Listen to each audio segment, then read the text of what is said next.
podcast is rated TV PG for fantasy violence and language.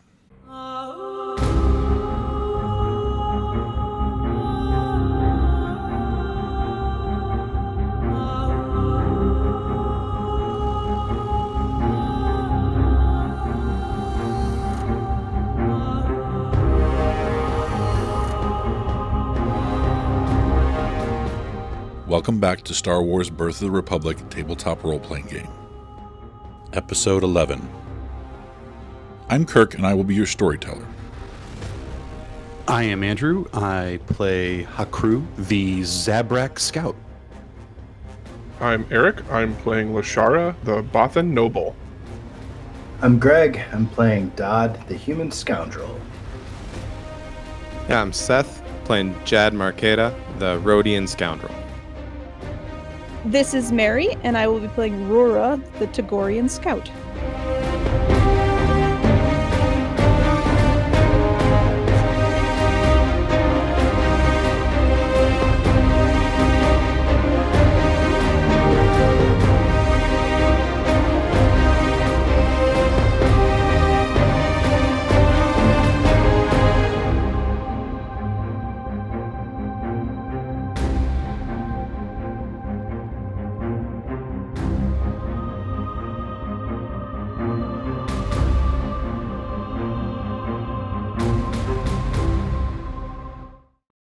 Welcome back to another episode of Star Wars Birth of the Republic. Last time, you guys escaped the temple, got into your ship, and flew to another planet to capture a creature that you were hired to bring back alive. And what else happened on the ship in the way back? I think some of you guys talked about some stuff, but I don't recall offhand what you guys were going over. There was some attempted exploration of the holocron, and that didn't really turn up. It seems like it's in sort of a sleep mode or a hide mode. You guys eventually made it to the planet and almost landed on and killed one of the creatures you were looking to find, and it took off, and you guys took off after it. Split up into two groups, and you guys didn't know that this thing was pretty intelligent for a creature. And Mary's her stealth rolls were the lowest and on a regular basis, so the creature basically started hunting that pack. And that was Hakru and Rura were ambushed by this thing. I think Hakru got a good shot off right off the bat and caught the attention of the creature, and it sort of focused on him. I took exception to that. Mary threw a spear at it, but didn't do a whole lot of damage. But you guys took it down almost to like one hit point and then slapped on the nullification device, or the device that tranquilizes it, and it killed it.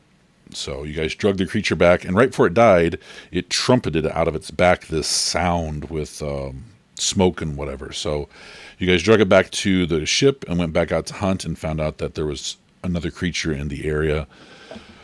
Tracking it again, I think... Who went this? You guys got split up somehow, didn't you? No, it was just the three of us, because Hakru stayed on the ship, and then the three of us stayed together. Okay. Mm-hmm. But it was such a fast attack, and you guys were ready for it this time. Yeah. Instead of trying to shoot it down, you guys slapped the nullifier on it, and It took like a turn or two, then it knocked it out. Mm-hmm. As you guys took it back to the ship, you realized that you were being tracked. And did you guys realize it? Maybe you didn't realize it until you got it on the ship, and then... I don't think we realized it until literally the door was closing. Yeah, I think Jad made all those things chasing us. Yeah, I think Jad failed his perception roll as the door was closing, as they were coming in from both sides, and then the things were all over the ship, and you guys managed to lift off and hit hyperspace, and the creatures fell off as it didn't get very high before they jumped off.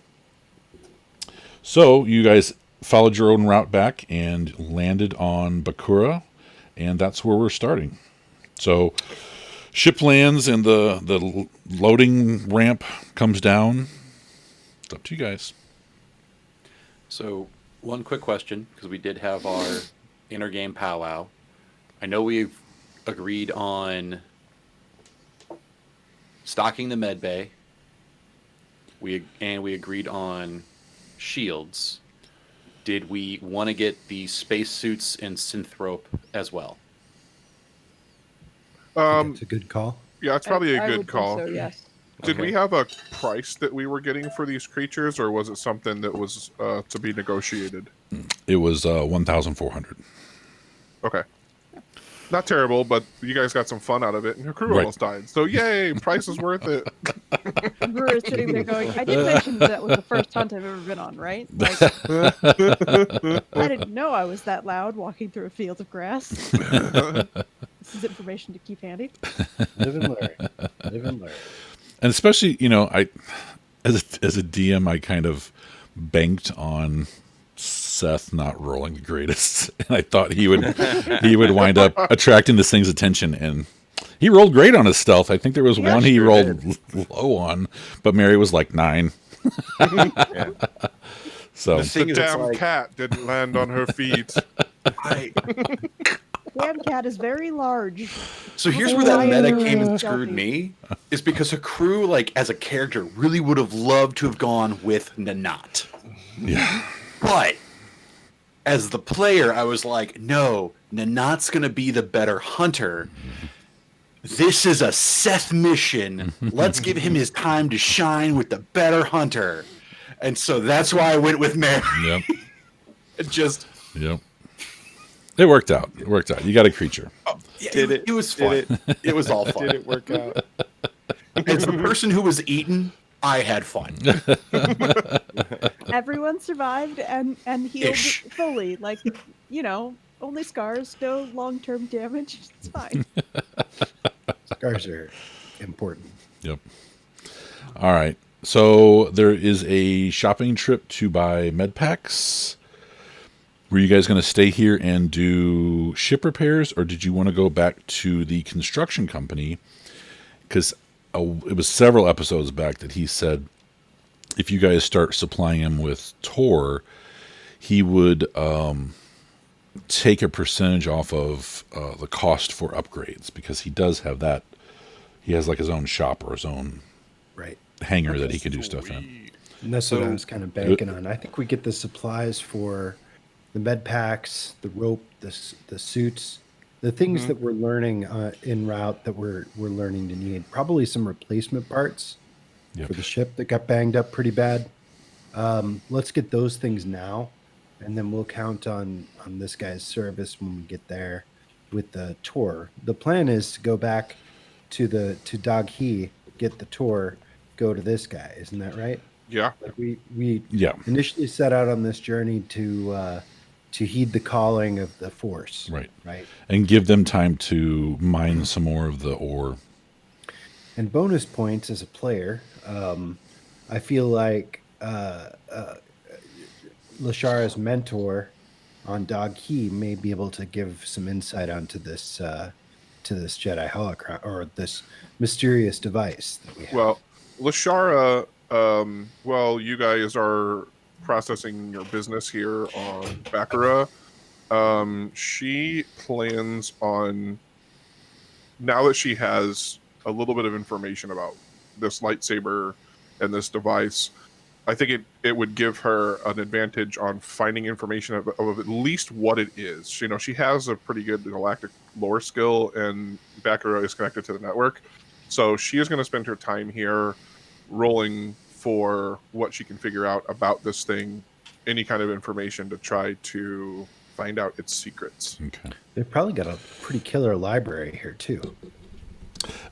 Later in the timeline, Bakura is what you're imagining. Okay. From what I read, it's only like 150 years prior to the Battle of Yavin did they even become Important. anything. But Yeah, we're going to sort of retcon this and say that the people have been around. They're on the edge of wild space, so there's been more contact than not. So there is a city with like 1 million people in it that you're kind of at. and they're miners. So there's some other loose mining consortium, that sort of stuff around, but it's nothing like what the wiki says it becomes later. You know, one of the main city is like 7 or 8 million people with other cities around, that sort of thing. So It's up and coming urban development. yeah. Yeah, on the wiki it mentions what we were talking about before about it being a big supplier of repulsor lift technologies. I mean, Right. I kind of gathered that it was founded on that basis, or at least a giant corporation, Yeah. got their start there. So, Yeah. but the timeline, it doesn't really tell you much. Yeah. So we'll still go with that, with them being repulsor lifts. It just won't be as gigantic as it becomes. So you guys are in a starport, the main place. It's on top of like a mountain made of quartz, so it's pretty nice. Yeah, that's pretty. But yeah, so Hakru is going to go. He's going to go do that mundane shopping stuff. Okay. He's not going to go buy the shields because we just said we're going to wait for the other guy. So yeah, he's going to do that. He's going to have fun poking in shops, and whoever wants to come with him can come with him. Jad's gonna tag along. Okay. When are we meeting whoever to get the thing off of our ship? Everyone slowly looks to Dodd. Yeah, exactly. I am. I'm looking right at your picture, buddy. Hakru doesn't even slowly work. He just goes. This is a deal that was set up by that guy, the driver. That's right. Nanot was the one who was all like, "Yes, we're doing this. Yes." That's true.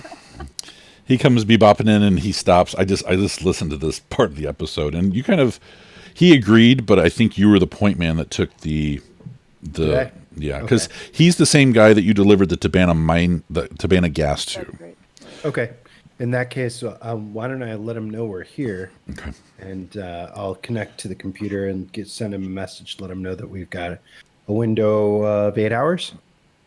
Is that adequate, you guys? Can we get everything done in 8? Okay. I'll tell him 8 hours and keep my comm near me. Okay. Give him that information. You go to the communications, punch him up, and it basically says leave a message. And so you leave a quick message and peace out. All right, so you go back out in the middle, and everyone's kind of walking around. Nanot says he's going to go look for some more of those tranquilizer discs, Those just were in handy. case. Those were really I let him know where we got those Okay. in the first place. Leto is going to tool around the ship and just do some tweaking and that sort of stuff, monitoring and sort of doing diagnostics.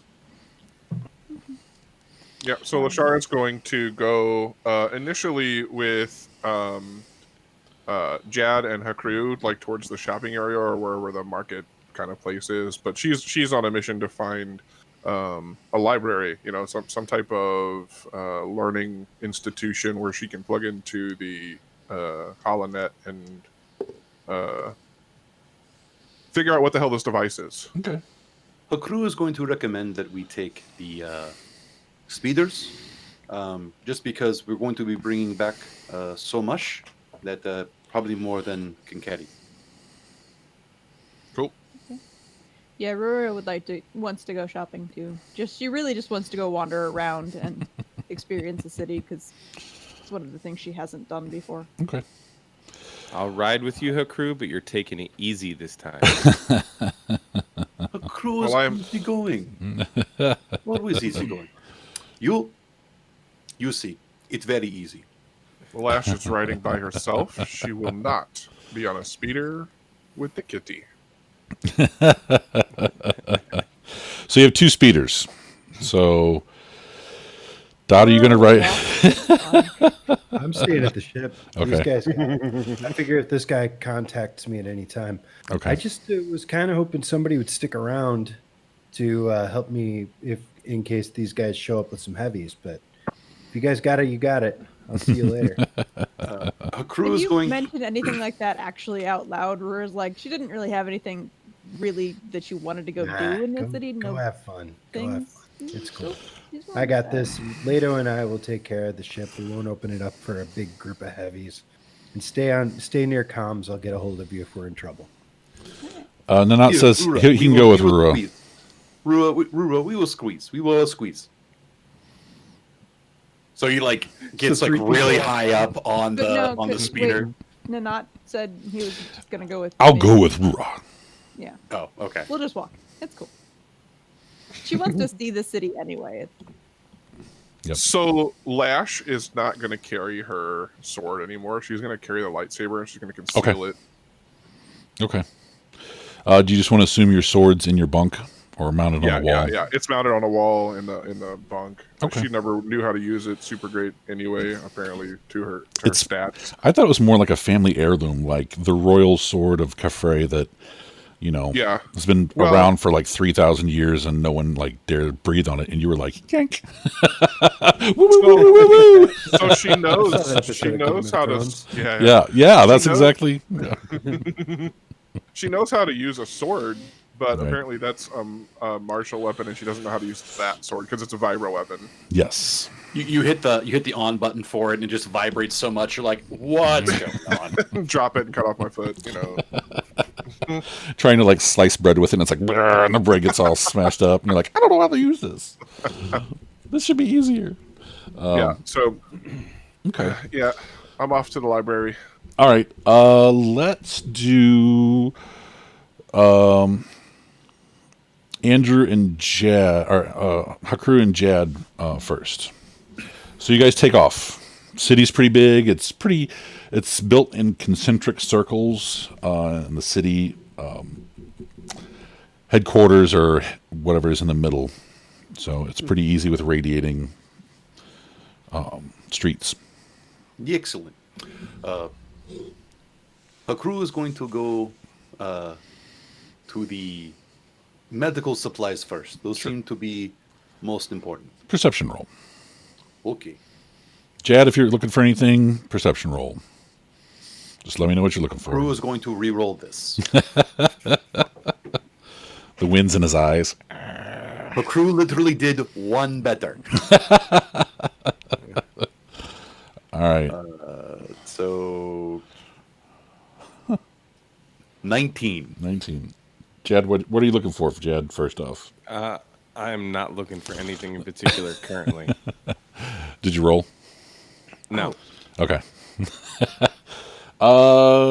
You find, I guess what would be like a little mini mart that had like a CVS or something that has like some medical stuff, but it's not an industrial sort of thing you're looking for. Are they?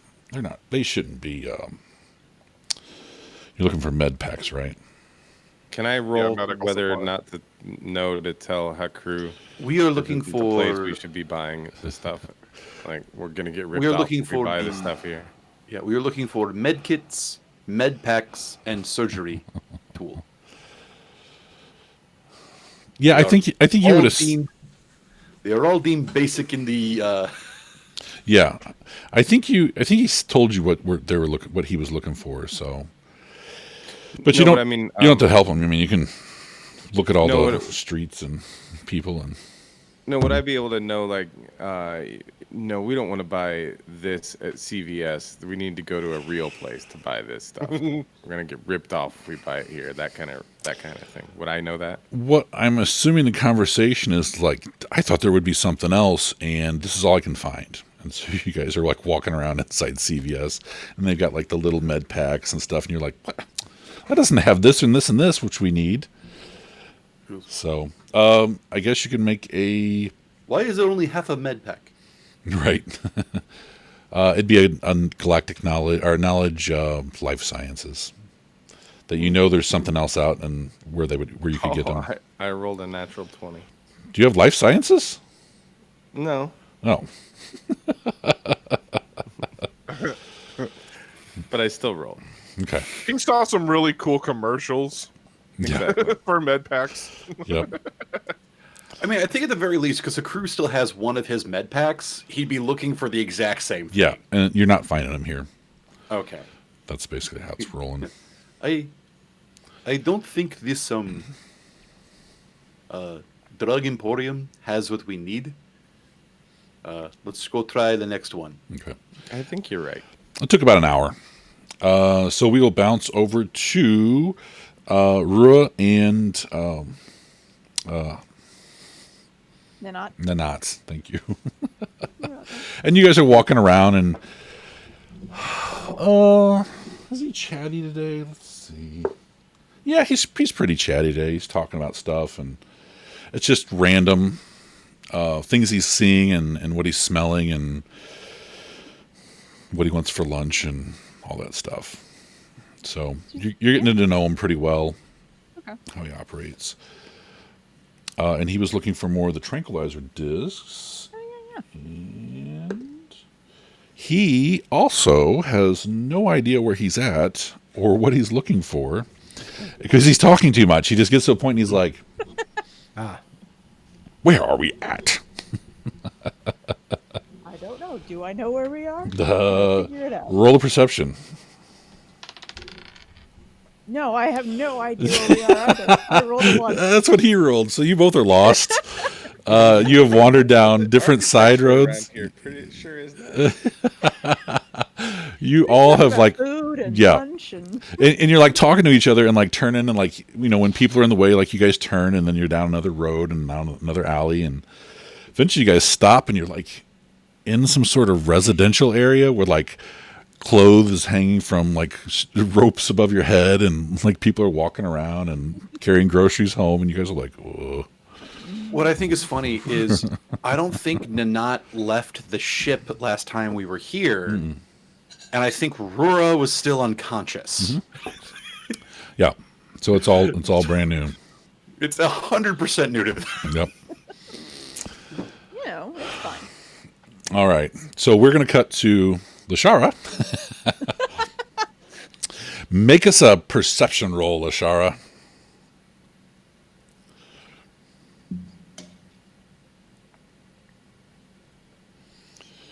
You are on mute, sir. Sorry, 27. 27. That hits it. You wind up in near the center of the city, and there's a huge public information library. Grand steps. You can't. Well, you could miss it, but you did not. And parking and everything is nice, and get out. And I think the planet's pretty lush with foliage, and so everything's beautiful. Flowers are in certain designs that when you look at it from one way, it's an image, and when you get to the other side, it's a different image. That sort of stuff. So, For whatever reason, there's a scent of cinnamon on the air. yeah, yep. So yeah, you go inside, and this place is gigantic. The main hall is like 4 stories tall, open, with each level can look down onto the main floor. And there's a lady sitting at a desk at the very front, and she says, "Welcome to the main library at whatever the name of the town is. Ooh, where'd it go? Oh, of course I've lost it now. People, locations, Salas Dar. Can I help you with anything today?" Lashara like gives this very polite bow to the lady and says, "Yes, thank you. I would like to find information on an object that I've come across. I only have a brief or a small description of what it looks like, but I know it has something to do with the Jedi. Could you help me find out more about it, please?" She says, "Do you have an image of it?" Well, I don't think I have an image with me, but I can describe it to you. And she like describes this hexagonal, structure and the size of it, and Okay. kind of what it looks like. She says, and she's like, has her hands over a little like holographic keyboard, and she's typing as you're talking. And then she stops and she hits a button and waits for a few seconds, and then a list of things come up, and she says, "You can go up to the 4th floor. It's back in the northwest corner, and it's a small section on the Jedi and artifacts." and she says you'll find it in stacks XY, whatever. Gives you, excellent coordinates for where it'd be. And she says, "Is there anything else?" Lashara bows again and says, "Thank you very much for your help. I'd like to donate to your library." And she I don't know how she would do that, how credit chips kind of work, but not a ton of money. Goes in a reader, and it's got a little thing saying how much you want to donate. Yeah, so she's going to donate 100 credits to the library. She says, "Thank you very much. We really appreciate it." And then she is going to head up to that location. Okay. Grand staircase goes up, splits off, goes around, goes up again. You eventually get back to this little tiny dusty corner where no one's really been in a long time. The books are a little dusty. The floor's been cleaned by some sort of automated system. And it's all physical books like people have written.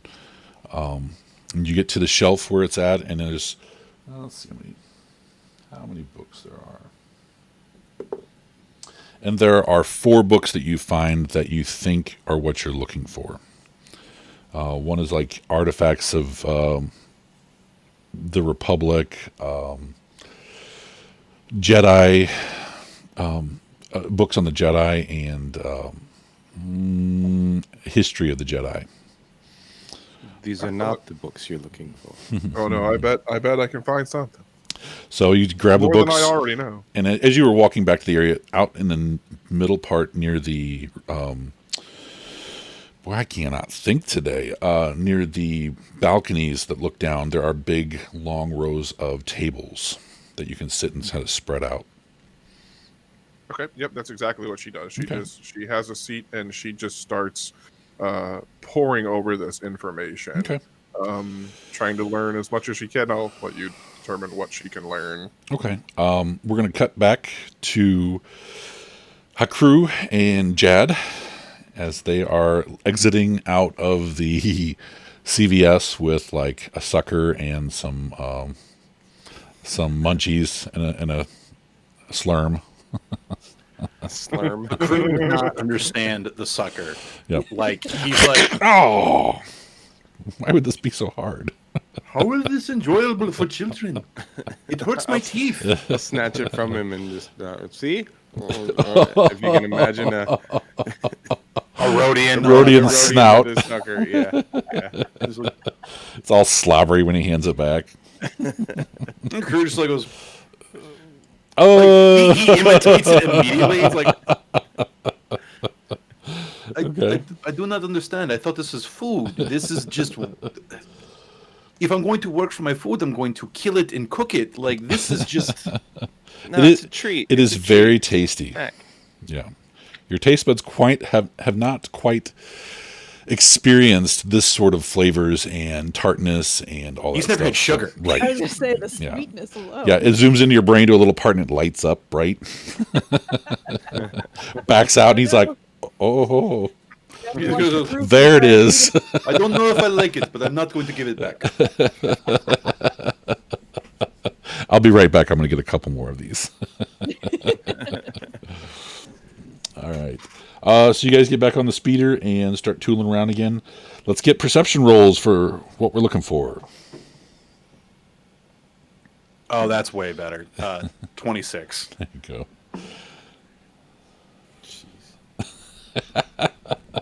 I took my perception reroll and rerolled way worse. That happens sometimes. Tooling around for another hour, and you get to more of an industrial area where there's several hospitals. What's up? I was just going to say, as the hours roll on, every 2 hours I try to again get into contact with this guy. Okay. So just to let you know, Yeah. I'm not just sitting on my laurels. No, it's the same thing. Leave a message that like it doesn't ring through or anything like that. So Okay. you guys roll up to a medical supply place that's open to the public. Yes, here we go. This looks right. Yep. Hakuru literally looks down, sees like the medical symbol on Yep. his med pack, sees it's on the door. Yep. Yes, right place now. Yep. You guys go in and it smells very antiseptic in here. Everything's very white, and there on shelves back behind counters are little tiny Bacta tanks and multiple medical kits for different species specific med kits and things like that. So, and there's a young man walks up and says, "Welcome to Medical Emporium, and can I help you with anything today?" He's got like a little tablet. Hakuru reaches into a pocket and pulls out like a piece of like scrap paper and goes, "Yes, I need to restock our medical supplies. I need 1 medical kit. I need 10 medical packs, and I need 1 surgery kit. He says, "Okay. Anything else?" And he looks. Have any more of these?" he Holds looks- up the sucker. No, but I think you can get them from the local CVS. I do not like that place. The doors make weird noises Yep. when you walk in. He says, "We'll be filling this order. Jen will be bringing it out in just a few seconds. Is there anything else I can help you, either of you, with?" And he looks to Jad. No, I'm good. Thank you, though. Okay. He says, "Are you with any of the? Do you have like a medical license or anything like that?" Hakuru just stares blankly at him. Yeah. Our license is back on the ship, but I have to go get it for you if you needed it. Make a deception roll.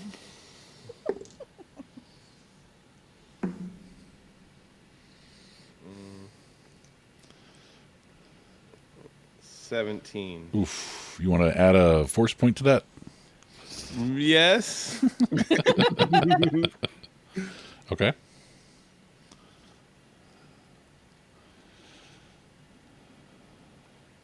Oh, it's a D6. Yes. Yes. That's now a 20 total. Okay. He says, "Oh, no, that's okay. We'll just add the discount on. Doop, doop, doop. And how would you like to pay?" And he sort of flips the thing back to you, and it's taken 15% off of the cost. Oh, cool. Okay, so 15%. Now you're gonna make me do math. Sorry. Are we actually gonna like pay costs for items, or are we paying like basically for a medical suite's worth of supplies?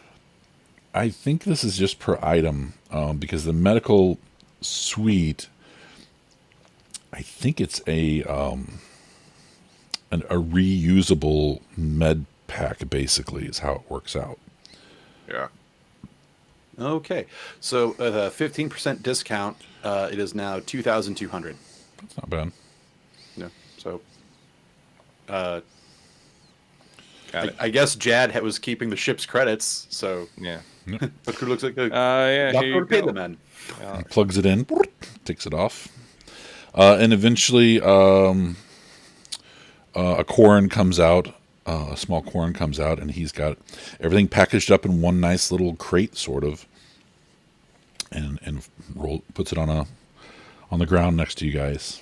Yeah. Hakuru takes it, puts it onto the bike, and just goes, "Thank you very much." I was gonna say I was gonna look at her crew and be like, "Yeah, you gonna pick that up?" So you guys are outside now. The cargo's loaded. What do you guys want to do? Next would be the spacesuits and synthro. Spacesuit, yeah. All right. Let's do another perception check. I'm gonna stick with the die that rolled well last time. 18. I'm going to re-roll this die. 22. There you go. All right. A little bit of flying around, and you get back out toward the spaceport, and that's when those sort of supply shops are located. And again, it's I don't think they're restricted, or they shouldn't be restricted for any reason. No, all of this is just normal. Yeah. Suit. Yeah, it's all good. It's just another shop, and a lady comes up and says, "Welcome. What can we get for you?" Yes, we need 2 spacesuits with the magnetic boots, and we also need some synthro, please. Okay. She types it on a pad, and then she says, "I'll be right back." And goes in the back and comes out a little bit later with 2 like little suitcases and another package under her arm, and she sets them down and says, "Will they be anything else?" Hooker is going to open up and look at the spacesuits. Yep. He goes, excellent, excellent. Can we get one of these in red? Yeah. No problem. Thank She you. takes one back and comes back out later and then open it up, and it's a nice red suit. Excellent. Thank you very much. Closes it back up and hands the pad over to be signed. Just before we do that, is the red the same price as the white?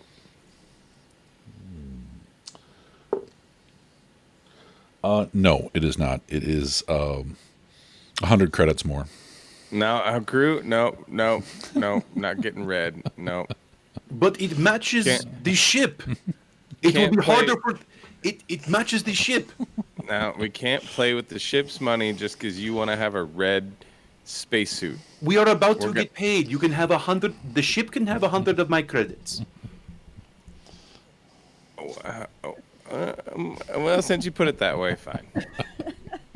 Yeah. She's standing there looking at you two, arguing back and forth. And Smiling. What's great is when he tells me I can't have the red suit, like her crew like hugs it really tight. No. Everyone can use it, but I will pay the extra 100. She's still holding the pad. Just her crew's Alright. like staring. All right, what's the damage, madam? I think it's 4,140. yeah. No special discounts here or anything? She looks at both of you. I am very no. cute. No discounts. She's smiling like awkwardly, like no discounts.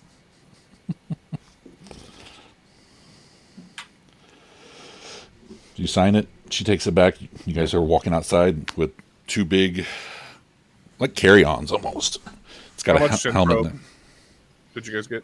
I got 2 stretches of feet. it, which is excuse me. I got 2 stretches of it. Each one is 45 meters. It's pretty So good. like we're basically a football field's length. Okay. All right. We are going to cut back to Rua and Nanat. And he says, maybe we should just walk in one direction for a little bit. Yeah, that'll get us somewhere. Away from here. As he's looking at some lady and she's looking back at him with like her groceries. Like, you guys do a quick little brisk walk for a little bit, and you find yourself at a big intersection, one of the big spokes. And he pulls up, he has a little pad that Dodd had told him where this person was, and he starts like looking over it again and looking around. It's right over here.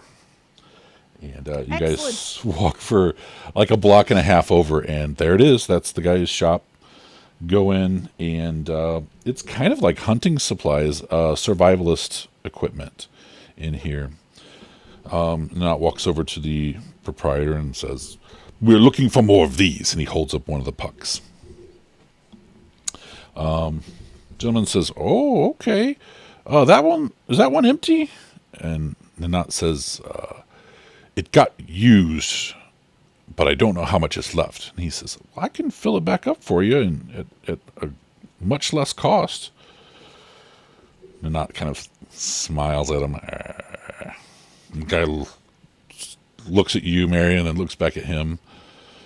Is that a yes? Nanat says, yes. Okay. How many more of these do you need?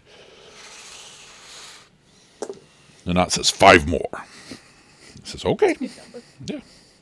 And he comes out with them and puts them on the desk and takes the other one over to it looks like a wall unit, and he plugs it in and twists it and then types in a few things, and it has some fancy lights that show it's filling it. And he says, you were it looks like it expended 3 of the day's uses all at once. He's like, did it knock your target out? And Nanat says, it killed it. He's like, oh, okay. I don't think the tranquilizer. Help. Oh, okay. Was it near death? Nanat says, I believe so. Apparently. He says, well, the prongs, the puck does a little bit of damage when it attaches, and if that thing was close to being dead, then that's what did it. Nanat says, that is probably what happened.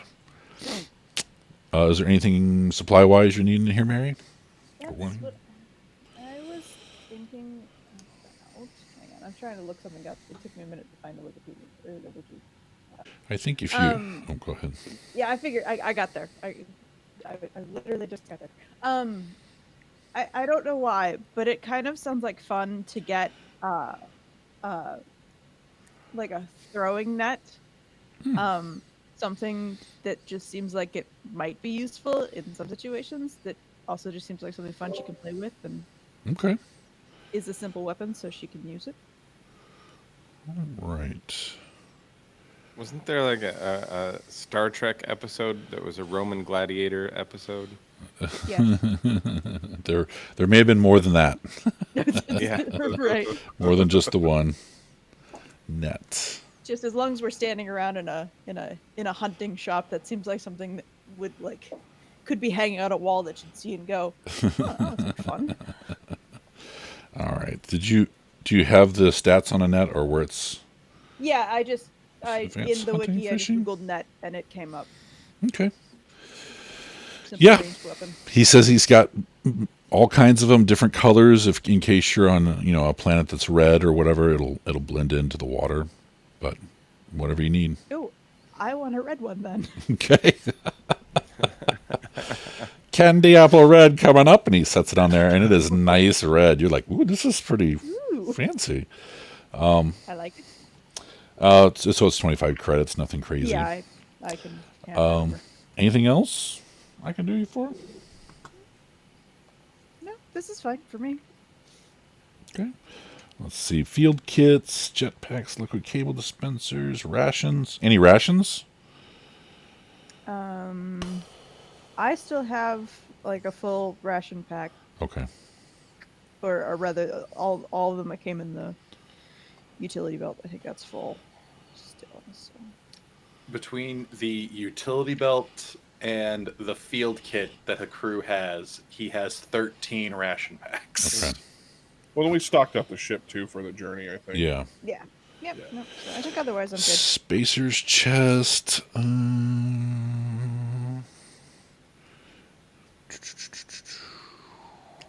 Okay. If that's it, then he goes ahead and Nanat pays him for his stuff, and he says, "Where to now?"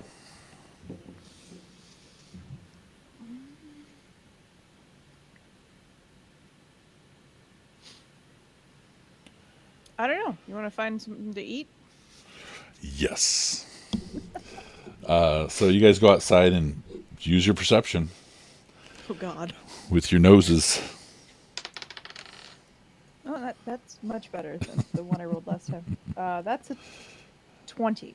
You both got about the same, and it's very easy to follow your nose to a food area. And there are several outdoor vendors, a food truck, and a restaurant around the same, in the same block.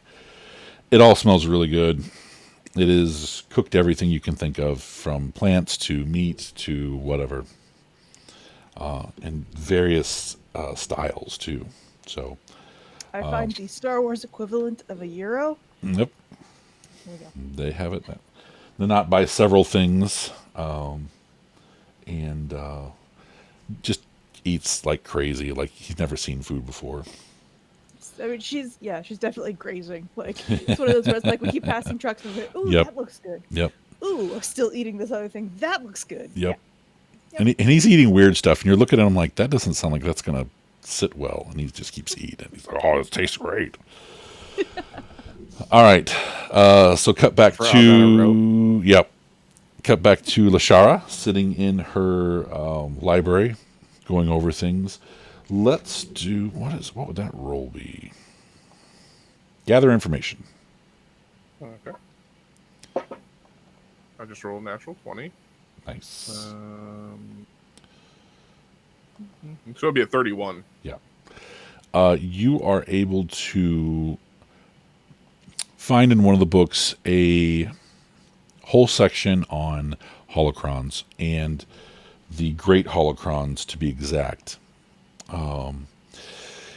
These things are, I want to say, 6 times larger in capacity than a regular holocron.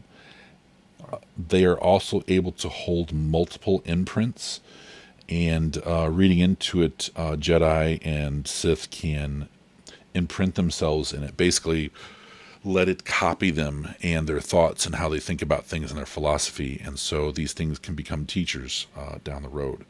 Some of them require tests to determine if they're going to teach the apprentice, and they can definitely take on the role of a Jedi Master up to high levels, depending on how high they were when they imprinted. So, teaching devices, they can be finicky based on the personalities. They can use holographic technology to project the teacher into the space. The great holocrons can even use force fields and stuff to give the holo projection mass or force. And with that role, you also pick up a section on some can depower themselves and go into like a watchful mode where they're doing nothing but perceiving their environment, and some do that before they decide whether or not they want to teach the apprentice.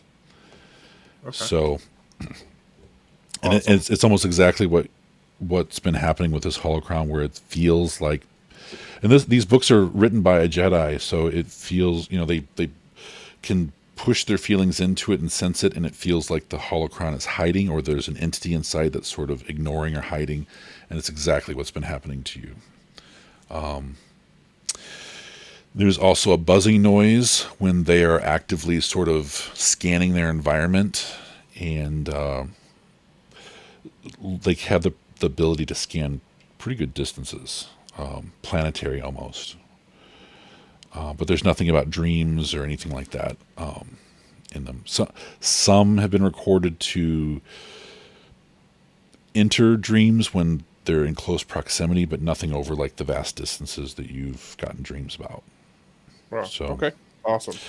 Yeah. And so the other books are all about the old Jedi Order, back when the Old Republic was getting going, and different Jedi and how they trained, and you're learning all these you're learning about all these different saber forms and how to create your own saber, the items you need, that sort of stuff. So these books are extensive on the ways of the Jedi, and you don't know how they got here. Like, this is an odd place for this sort of knowledge to be. It probably should be on Coruscant in a great library, maybe in the temple itself. So you don't know if these books were stolen and wound up out here and got, the owner got zapped and the books got put in the library. But they're very old. She's actually going to, after she gets done, and I know we said we were going to be here for like an 8-hour window. It's going to take her quite a long time to learn all of this, I imagine. But Right. on her way out, heading back to the ship, she's going to ask the library caretaker about them. And she's going to go on a limb a little bit and ask if they're available for purchase. She says, no, they'll reside here, but we can make copies in a relatively short amount of time. So how many hours would it take? Each book takes about 5 hours. They basically put it into a machine that scans it, prints it, binds it, that sort of thing. Okay. She's like, it won't be as fragile as the originals, that sort of thing. But it's just going to be images taken of the existing pages and then printed out. So She asks if it's possible to perform that and transmit them over the comm relays to her if she leaves the planet. a digital version. Yeah. She says, yeah, we could do that too. And if you want us to print up the hard copies, then you can come back and get them later as well. She said that digital copies are just fine, and she's willing to give a larger donation to the library for this service. Okay. She says they're 14 credits a book. Oh, okay. She's Going to give them another 100 credits. Okay. She thanks you very much and says, we'll get to doing this. And she says just to scan them takes 2 hours. Okay. But we only have one machine, so you have 4 books. Okay. So Lashara gives her the information, communications information for her own self to transmit this information. Okay. To her data pad. All right. You walk out of the library feeling like you have learned of a different world, a different universe, sort of, and everything's sort of not dreamy, but you're very looking at everything a little differently. What else do you want to do? She is going to grab something to eat before she heads back to the ship. Okay. Perception roll.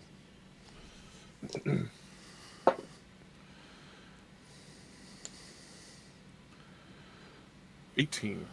18. You wind up walking into this little area that looks like it has a cart, a food truck, and a restaurant. And make another perception roll. 20, not natural.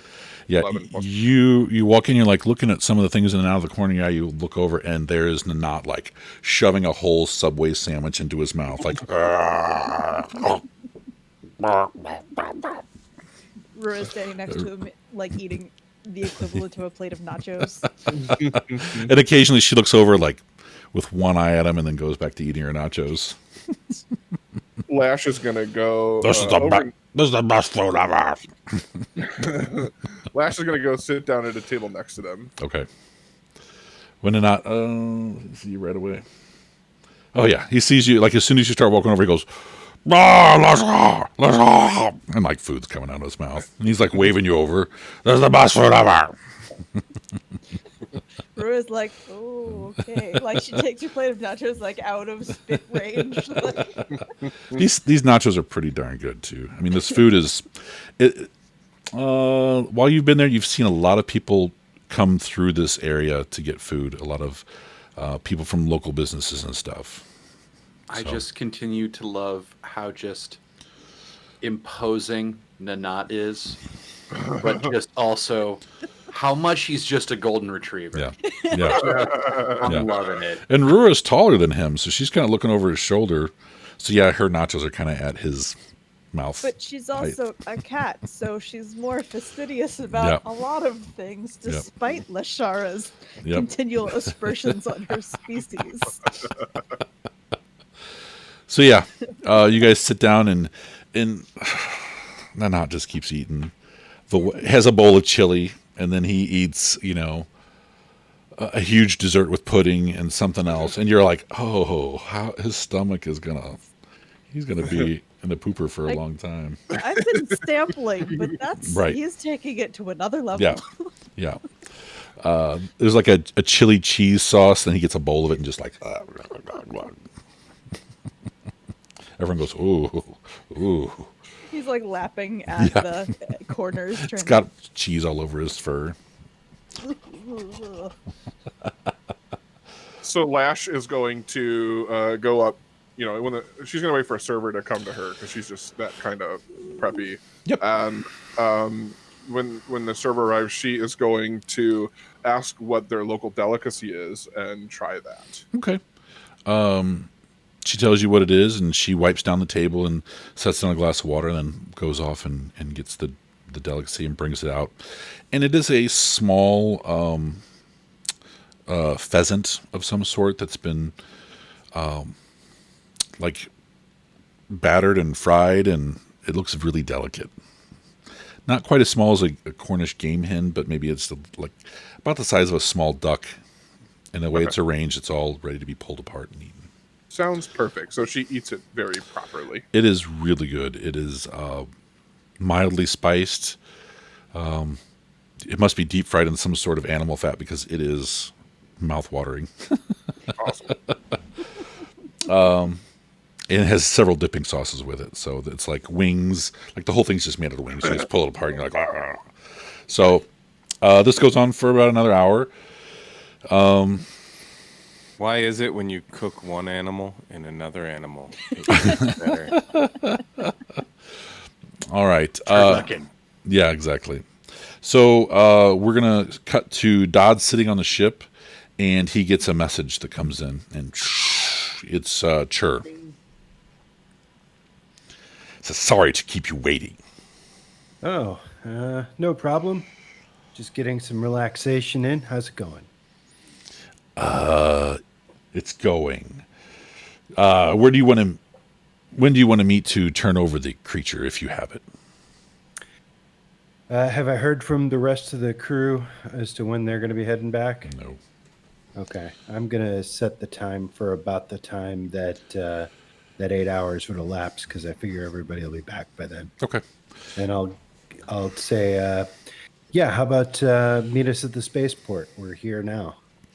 We'll be ready to receive you at whatever the time is. That is a little too out in the open.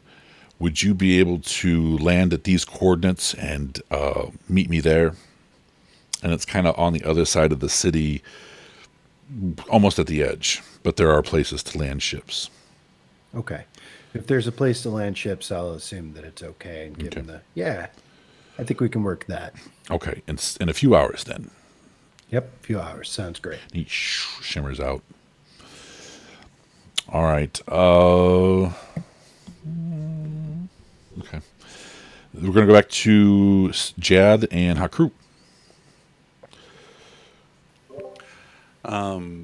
We finished the shopping, Yep. so unless Jad's going to say otherwise, Hakru is going to be heading back towards the ship because, at the very least, we have a very full speeder between Yes. Jad, myself, all the supplies we just bought. Yep.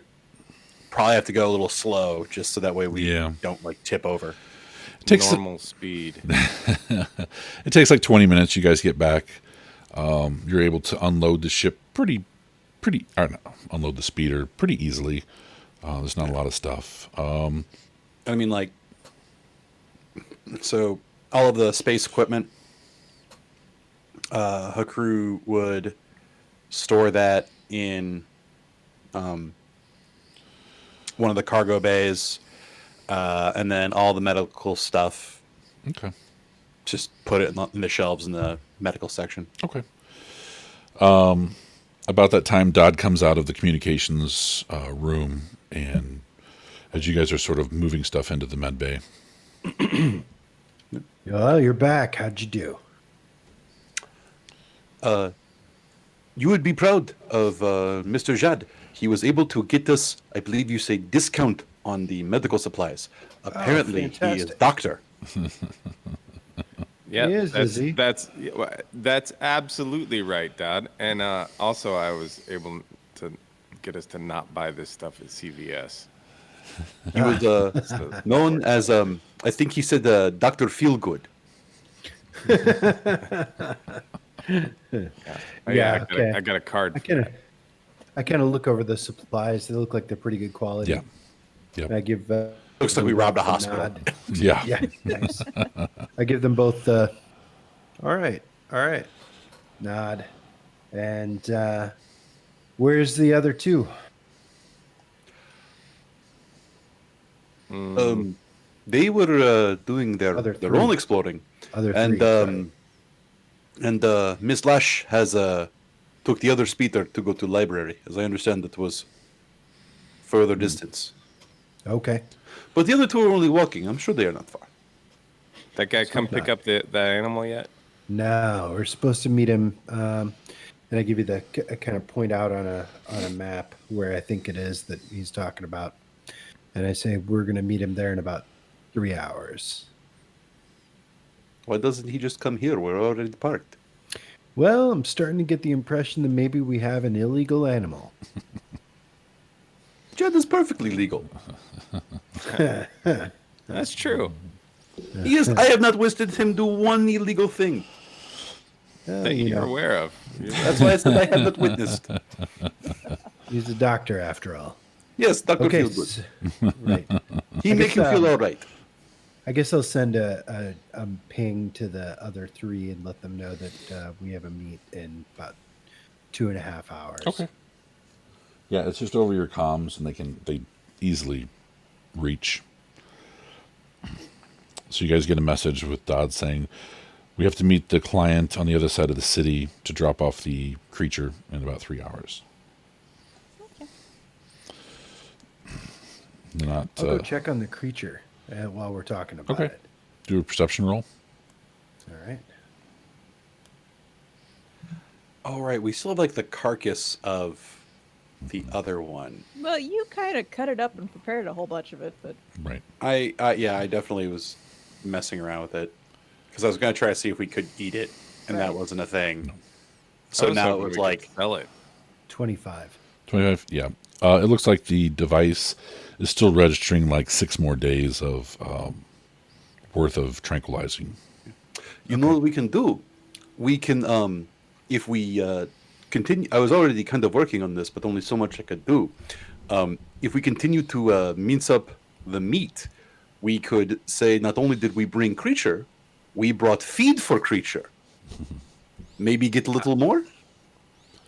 I don't know that they're cannibals. But he don't know what the meat is. He just know meat. I feel like this deal's kind of unusual as it is. I don't want to complicate it any further. Thanks for the idea, Hakru. It's a good idea. Normally, Paying attention to you. there you go. And there's a dumping system for trash and stuff at the spaceport that you can wheel stuff to, and it'll just incinerate it or whatever it does. Oh, Hakru is turning that thing into boots and a belt. the But- skin from that. At some point, he's going to. There's still a lot of meat, and it's all tainted with the tranquilizer. So Yeah. if you want to clear it off your ship before it starts rotting and smelling, you're more than able to do it here. Yeah. It's already Hakru been- will put it onto a lift and go take care of that. Because those are already like 6 days just sitting in the cargo bay. So, all right, take it off, dump it. It's pretty easy. Come back.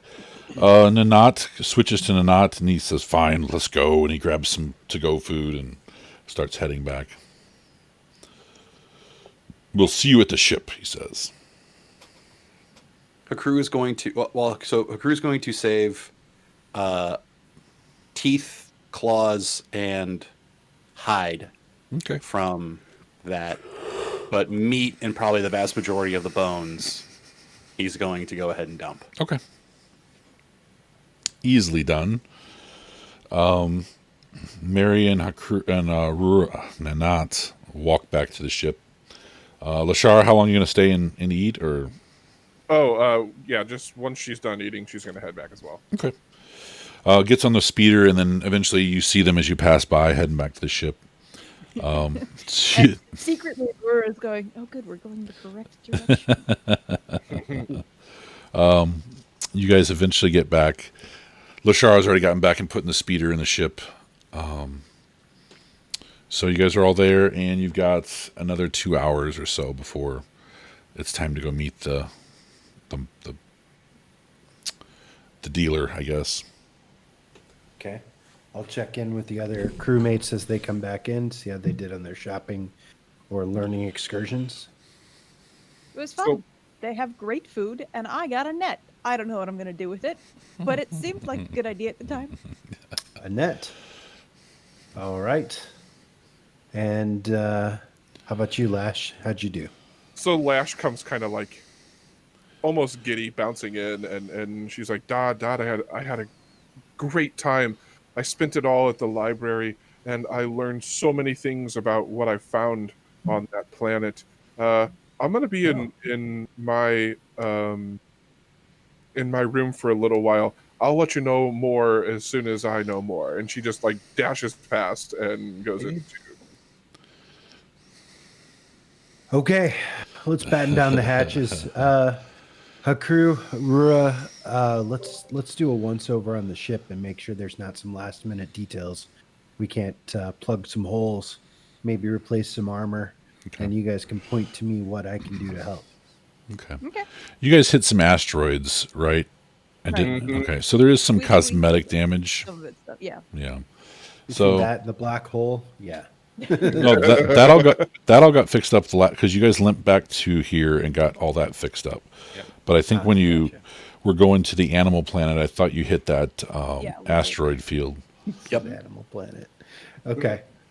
So All right. I'll crawl around on the top and kind of look over everything, make sure it doesn't look like there's a loose no, seam or any of that stuff. they came out and offered to fix the cosmetic damage for about 1,000 credits, and it's like panels that are dinged up and bent, that sort of thing. Do we let them do that? I mean, I'm 1,000 all for it, credits. but I don't have the money. So. We were I think that we were come out of ship. debating over about red spacesuits, so I don't know that Yeah. if we have the means to repair it ourselves, maybe we just do it for a couple hours. Do some straightening up.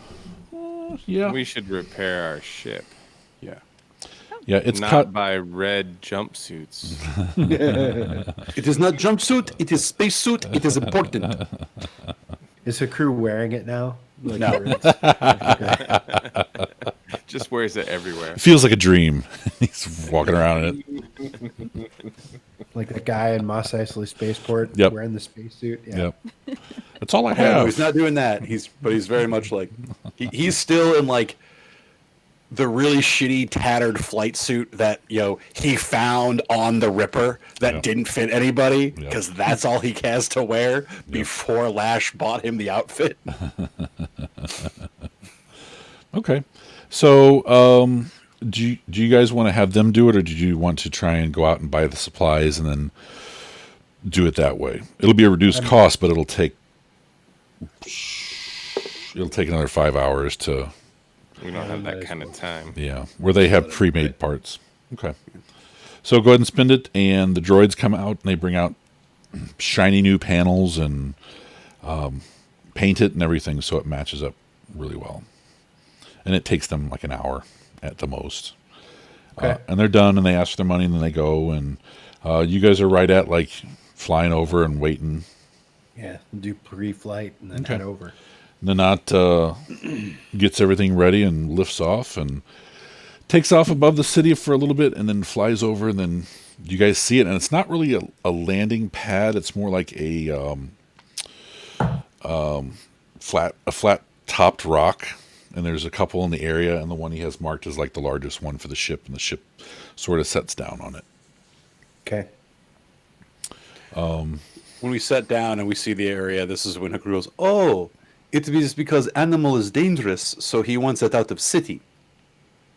I think it's probably more because the city might have a problem with it for other reasons. But Then why bring it to the city? Well, I didn't know. All right.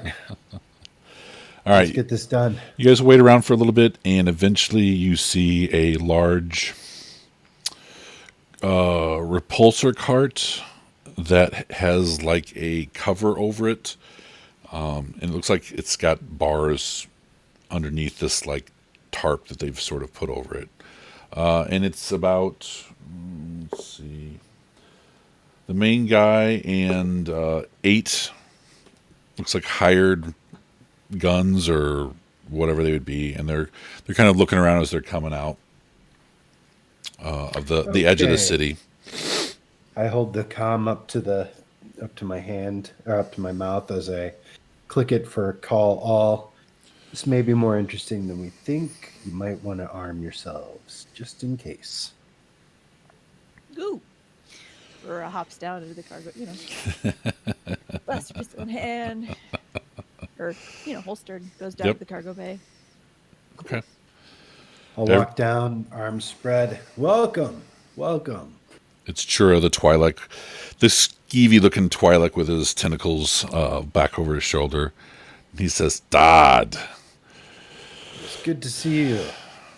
it is good to see you too." And he's kind of like looking around every once in a while, looks over his shoulder, just casually. It's not like he's searching for anything, but he is definitely being aware of, Yeah. And he's not focused on you or the ship. Like he's kind of looking back at the city more than anything. All right. Let's get this done. There's the cargo. Where's my money? He hands over a small cred chip to you, Thank you. and he's turns back in Twi'lek. He issues commands to the guys, and they kind of nod and go inside. Aurора's just hanging out, like Okay. leaning casually against a bulkhead, Okay. watching. They're going in, and are these all Twi'leks? Everyone but one is a Twi'lek, and so they're talking, and the other near human is like looking back and forth, and they talking basic or whatever it is every once in a while just to give them short directions.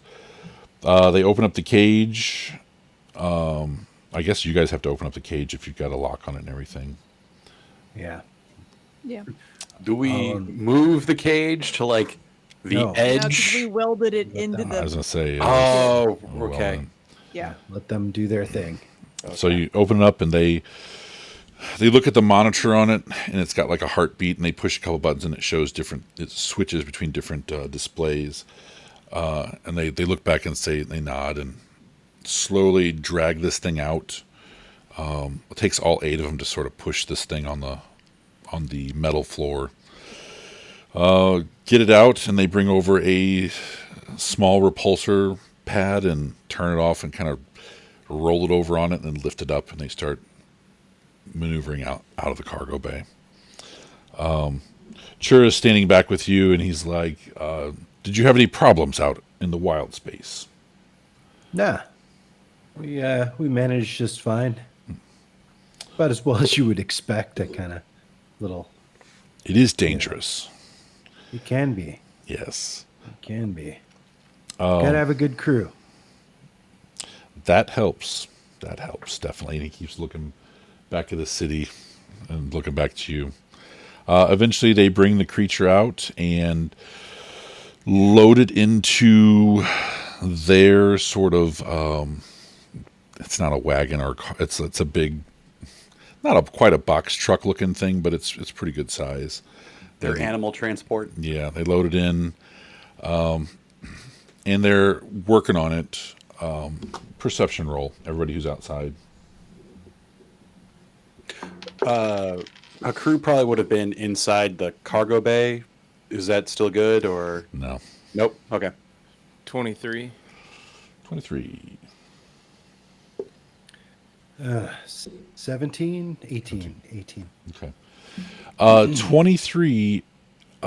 You look back at the city, and it looks like there's a group of people sort of not stealthily, but they are doing this sort of, half the people move up and then they take sort of positions, and then the other half moves up and takes positions, and they're heading in your direction, and there's nothing else out here but you guys. And they don't have weapons out, but they've got their hands on weapons. I'm gonna look over at Dodd and I'm gonna, hey Dodd, we've been paid, right? Yep. We should go. All right. I will roll perception to see if that's a 21 to see if that means that Jad has picked up on something that I. Right. And as you look around and you look back to where he was kind of looking, Chur also follows you two and kind of looks back, and his eyes get wide. Okay. Grab the comm and push the button on the stairs. Nice doing business with you. Fire up the ship. We're out of here. Go, go, go, go, go. Okay. You guys get in the ship, take off. There's a firefight. You guys see the animal get loose, and it runs into the city as you guys are taking off. What we are seeing is a series of not our problem. Yep. You get a couple messages from him saying he'd pay you 10 times as much, and then you hear him scream and die. And you guys are in hyperspace for several days, and you come out at Dagi. Well, before all that, Lashara, back when they were all getting the ship fixed and everything, I do want to spend a couple of minutes. Well, she's in her room, and now that she knows what this device is, she's going to start talking to it. Okay. She's going to sit down cross-legged and like talk directly at it and say, she's going to have the basic idea of I know what you are. I know that you have secrets. I want to learn. Okay. I only have the basic idea of your world, but it seems to be that the galaxy is pointing me in that direction. Please teach me that kind of idea. I gotta duck out for 2 minutes. I'll be right back. Okay.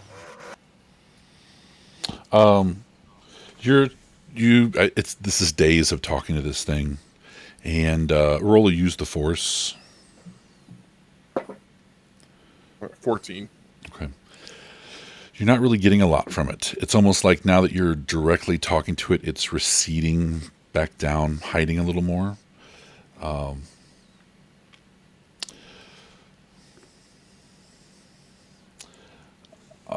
Make a perception roll.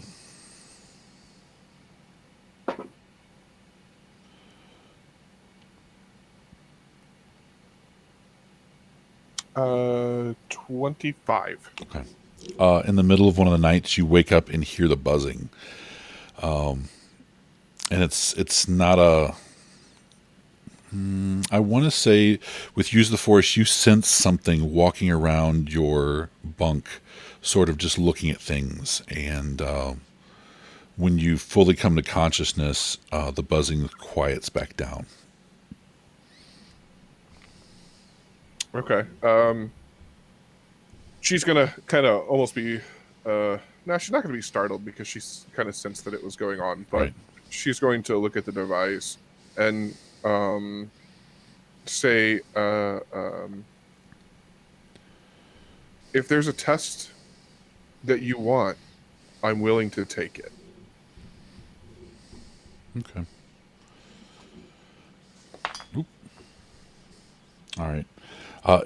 It's just being the same sort of quiet right now. Okay.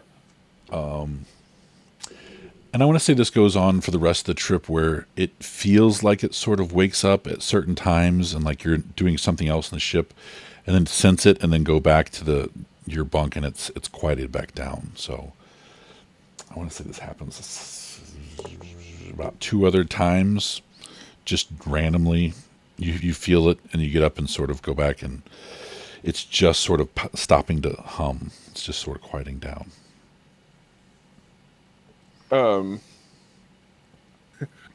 She gets kind of frustrated, and one day when she's sitting there on the journey, she is going to intentionally use the force on the object itself and lift it up into the air and just kind of spin it there for a few minutes, and kind of move it from side to side and kind of just practice her move object ability.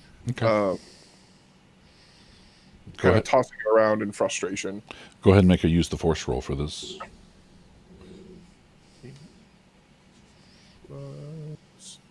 11, so 19.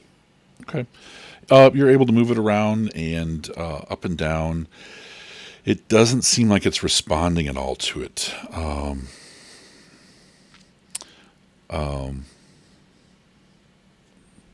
Yeah, it's just, you're going through this and getting a little bit more frustrated with the fact that it's not acknowledging what's going on, or it's not safety, but it's not acknowledging that it's being manipulated physically. Okay.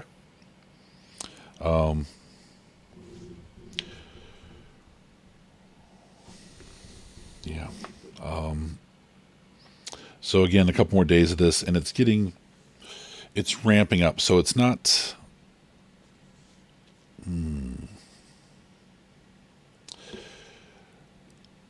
I don't want to say it's making you angry, but it's definitely frustrating you, and it's getting to a level where you're noticeably like irritated. The others are starting to sort of pick up on it, being quiet at dinner or whatever, and then getting up and going back to the device and Brewer just thinks it's normal. yeah. Every once in a while, someone walks by your quarters and hears you arguing with it by yourself. So when you arrive at Dogkey, it's been, I thought, how many days did it take to get back and forth? Ooh, I put the I feel map like it away. was 2 weeks. Yeah, Close enough it's to. quite a bit. 1, 2, 3, 4, 5, 6, 7, 8, 9. Where'd it go? Of course, I made it blend in so well with the rest. There it is. Just sudo.key. 1, 2, 3, 4, 5, 6, 7, 8, 9, 10, 11, 12, 13 days, basically, along hyperspace routes to get back to where you're going. So yeah, almost 2 weeks of you messing with this thing, knowing that it is listening, but it's not responding, is testing your patience, I should say, at the very least. Let's see. Can she roll to realize that might be the test? Deception, endurance. Like a search your feelings. Yeah, kind of, basically. Yeah.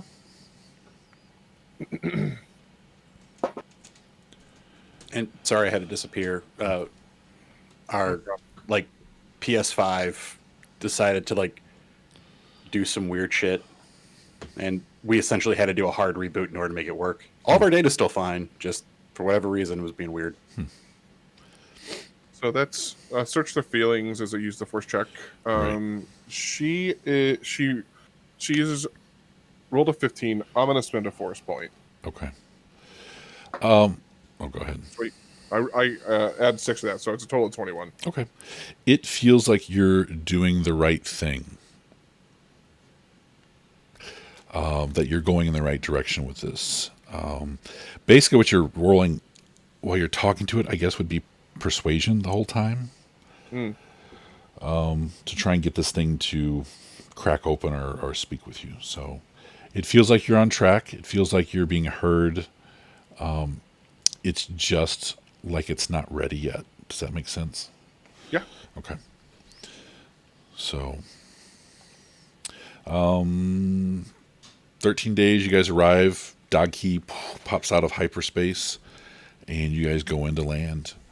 Not that it's super important or anything, but during that time, her crew would like to try to cure the leather and start, or Okay. cure the hide and start working on a few things.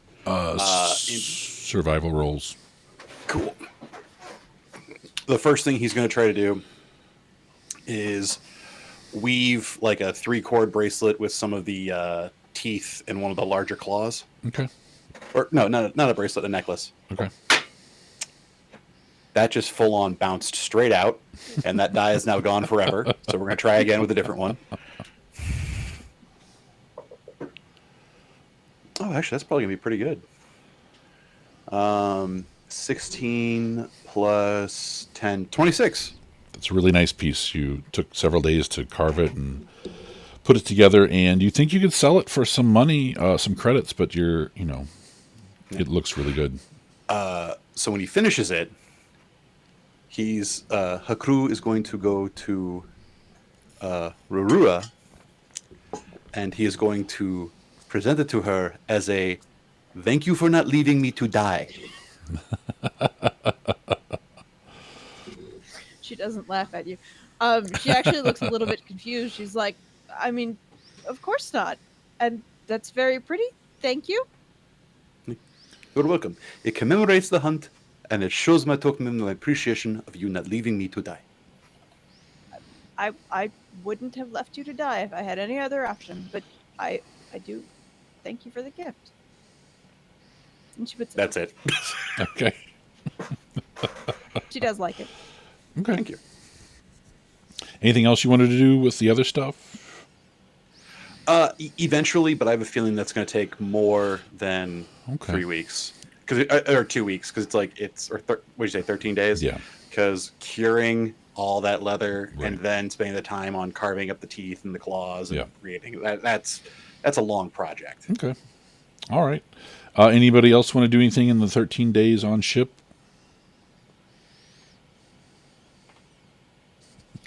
Not really. Rura spends some time in whichever cargo hold has the most room in it, practicing with throwing nets and seeing how that works. Okay. Yeah, I'd say to be the cargo bay. If you guys leave even leave the cage up, it's still more room than the garage side. So Yeah, she just plenty has of fun, room. Trying to figure it out.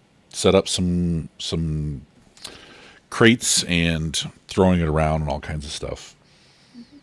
She realizes that the really hard part is folding it back up again. Yeah. Once she's thrown. Yeah, it's a mess. It becomes a ball at one point, just tugging on it. There's just a couple of scenes of her really, really looking like the cat that she is. Yeah. Chasing Yeah. the end of a piece of that string. Yeah, it's one of those that it rolls into a ball and she starts playing around with it for like 2 hours and then realizes it's a tangled mess and like, oh, I've got to undo this. And then 4 hours later, she's finally got it all back out. I'm so glad Lash is caught up in her room with other things, so she doesn't see this happen. I'm sure Rua talks about it and it just makes Slash angrier when she's eating her porridge or whatever. I mean, it's a lot of fun. I never really played with one of these before. You should try it sometime. And Lash, like, my toy isn't playing with me. So anybody else in 13 days got anything they wanted to montage and get better at, or? I think I'll just kind of play around with computers and read information that I've got. Okay. All right. You guys eventually arrive back at Daghi. Come down to the planet and go to the city of Adon, or the town of Adon, and it looks different as you're on approach. It looks like in the center of the town, the fire pit or whatever it was has been made better. There's some sort of like fountain now that is putting out water, and almost like in several spots around the fountain are really nice fire pits and almost like pizza ovens, that sort of thing. Yeah, like stone oven, Yeah. like carved ovens. And Just build a giant outdoor communal kitchen. right. And there's 3 houses that are all new, and they look like, and you could tell they're new because what they're made out of is this opalescent sort of plasticrete looking, and same with the center fountain. It's shimmering in the light, whatever light's there. We're using the tour, huh? Yep.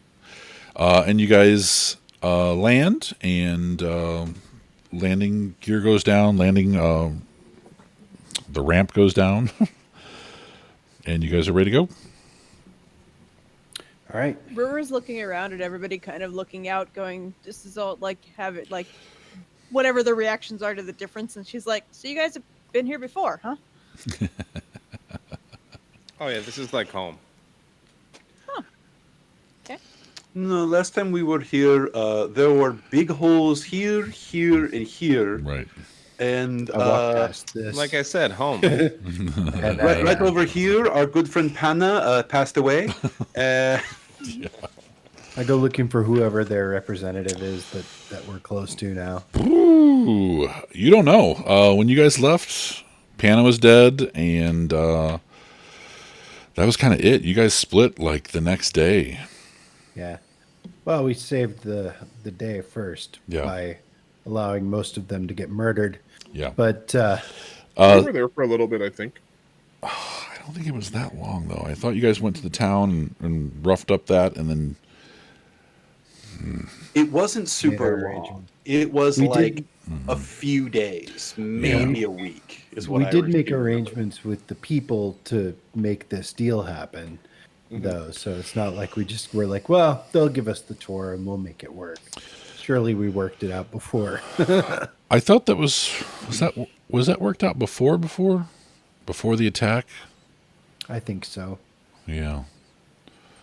At any rate, where's the matron? What's her name? Lita? Lena. Yeah. Yeah. She specifically said she did not want to be in charge. Yeah. Yeah, you guys tried to put her as the mayor, and she's turned We it wanted to down. make her the mayor. Yeah, that's true. You do see Maybe her we should- coming Okay. toward you guys with several of the people from the town that were in the town when the raid happened. They're coming up to you guys smiling and waving. Oh, good. It's a better reaction than I was worried we were going to get. Yeah. Did you also think pitchforks? Because I was thinking pitchforks. The day I'm having. Anyway, so I'll walk out and I'll do whatever the traditional dog key bow is, or at least what I think it is. Yeah. And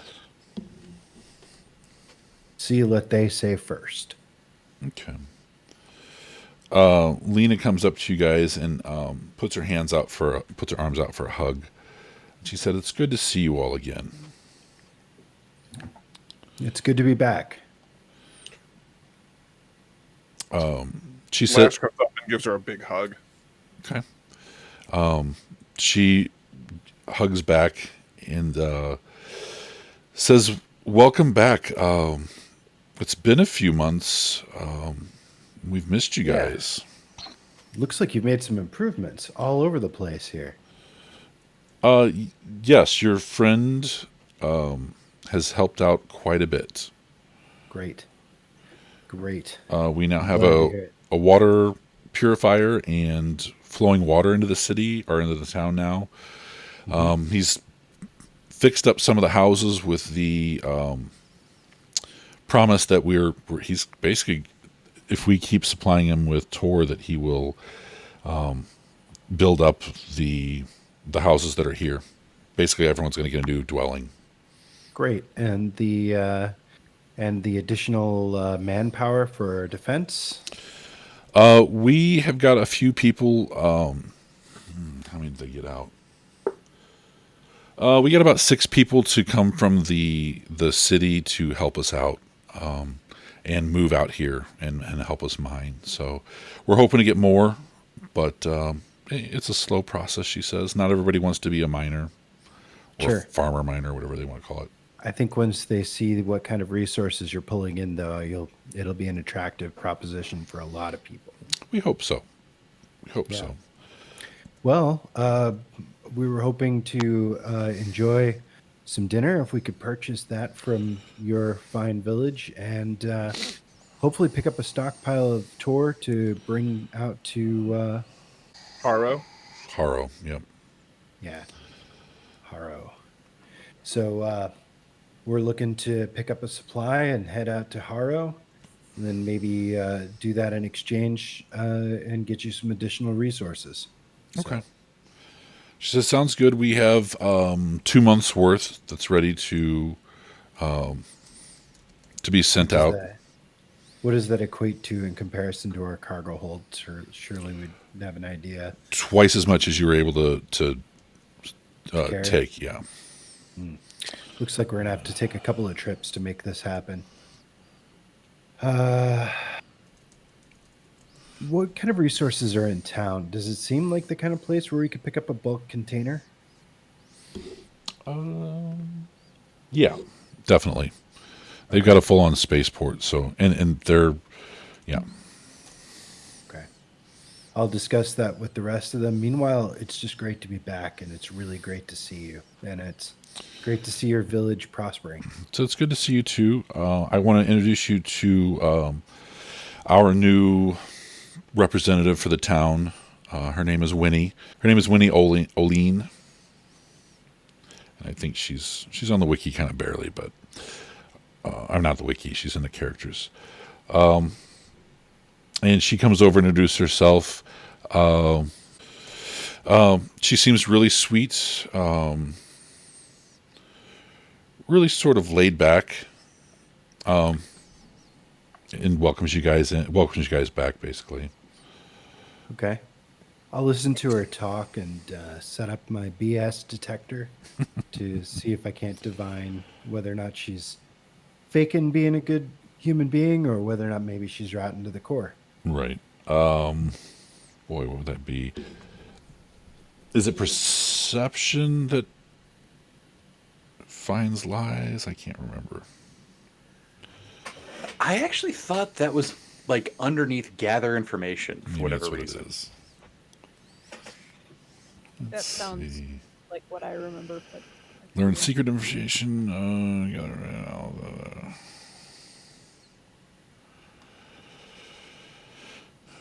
Locate individuals. Learn secret information. Learn new news and rumors. Make contacts. Learn local news and gossip. Acquire secrets. Acquire secrets, kinda.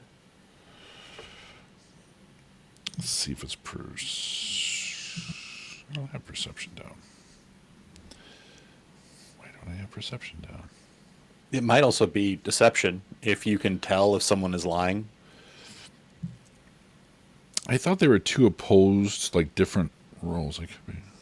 Yeah, there's persuasion, which is basically tell the truth charismatically, and then there's deception, which is disguise yourself and lie charismatically. It's under perception.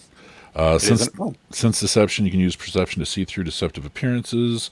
Maybe by the deception skill, if your perception exceeds or meets the results, you realize that you're being deceived. Sense. Oh, cool. That's also like sense influence. So it's direct, Quick direct search. rolls, opposing rolls. So that's Right. pretty straightforward. Yep. Okay. Well, I've got a 24 on Okay. my roll. You don't pick up anything from her. She seems pretty genuine. You guys have fought next to her, sort of. So, There's reason to believe her. yeah. Once the formalities are met, and we all greet each other and have dinner, And Lash is, awkwardly off to the side, going, I don't who know. are these people? If I notice this, I'll make some polite introductions. Okay. You do pick up that she's looking really awkwardly around. She doesn't, and you realize that she hasn't been around to see any of these people or interact with them at all. Okay. Like I said, I'll make some polite introductions, and Okay. now I'll let Lashara have the spotlight. Let me move that over. Okay. And Lena says, "I was wondering when you were going to introduce me to your friend." And she walks over and shakes Rura's paw. Nice to meet you. So after all that's squared away, Lash is going to. Is our ship close? Like Yeah. we parked? Yeah, you Okay. guys parked right next to it. Okay, so she's gonna pull Lena. Lena, I have something to show you. I've made a discovery. The time that we've been gone, we were kind of treasure hunting, and I found the most wonderful treasure. And she's like so excited. And she takes her to the ship and shows her the holocron. Okay. And she's gonna tell her, I know what this is. This is a Jedi holocron, but it's being pretty stubborn, and I can't seem to communicate with it. I thought for sure you were just gonna say, "Don't trust Rura." She looks at it kind of dumbfounded. She does not recognize it or know what a holocron is. And so she starts asking you, like, what is a holocron? And So she, at least I don't believe she talked about it.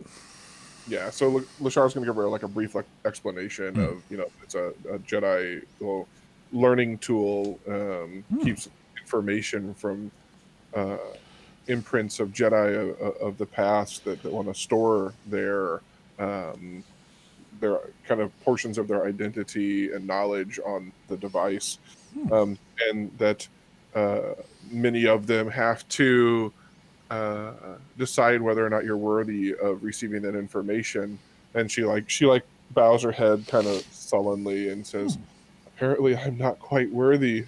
And she looks sadly up at Lena and said, "Any advice?"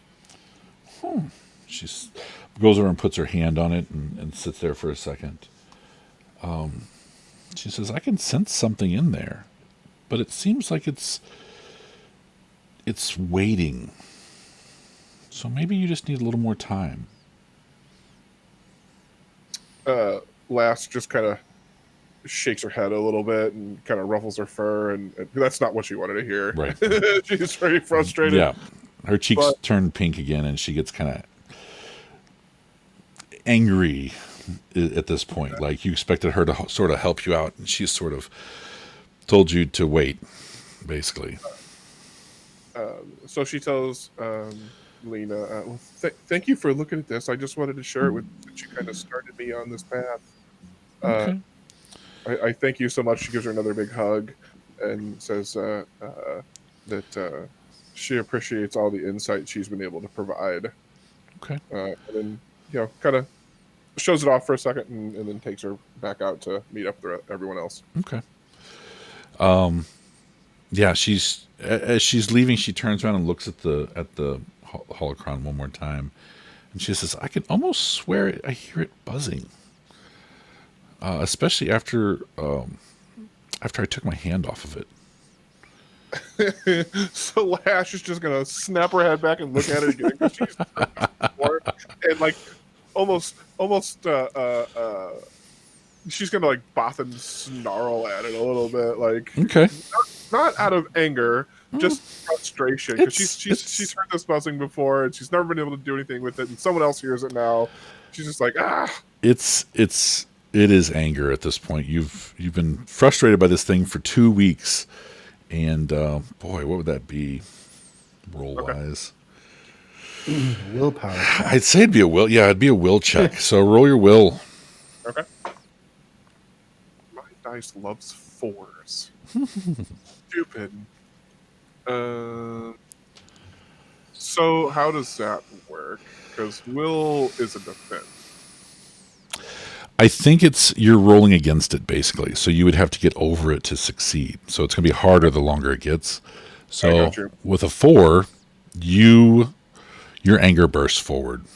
It just burst out. Like you lose it for like a few seconds, and like when you growl at it, like you're wanting to go over and choke it if you could. And at that moment, it brightens up for just a second until you like snap yourself back and calm yourself down. Then it slowly fades out again. Oh, wow. Out of character. Uh-oh. Yeah. I thought Lashara was going to be a good person. What color is that lightsaber again? Seriously. Good call. It's a very neutral yellow. Yeah. So it shocks her for a second. Like, is that what it is? Is that it? Like, and Lena kind of looks up at you and she goes, "Whew, that was a rush that came off of you."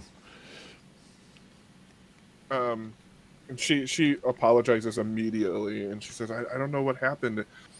My anger kind of got the better of me. Let's go out with the rest of my friends." Okay. You guys go out and they're starting to fix food, and everyone's sort of coming out these communal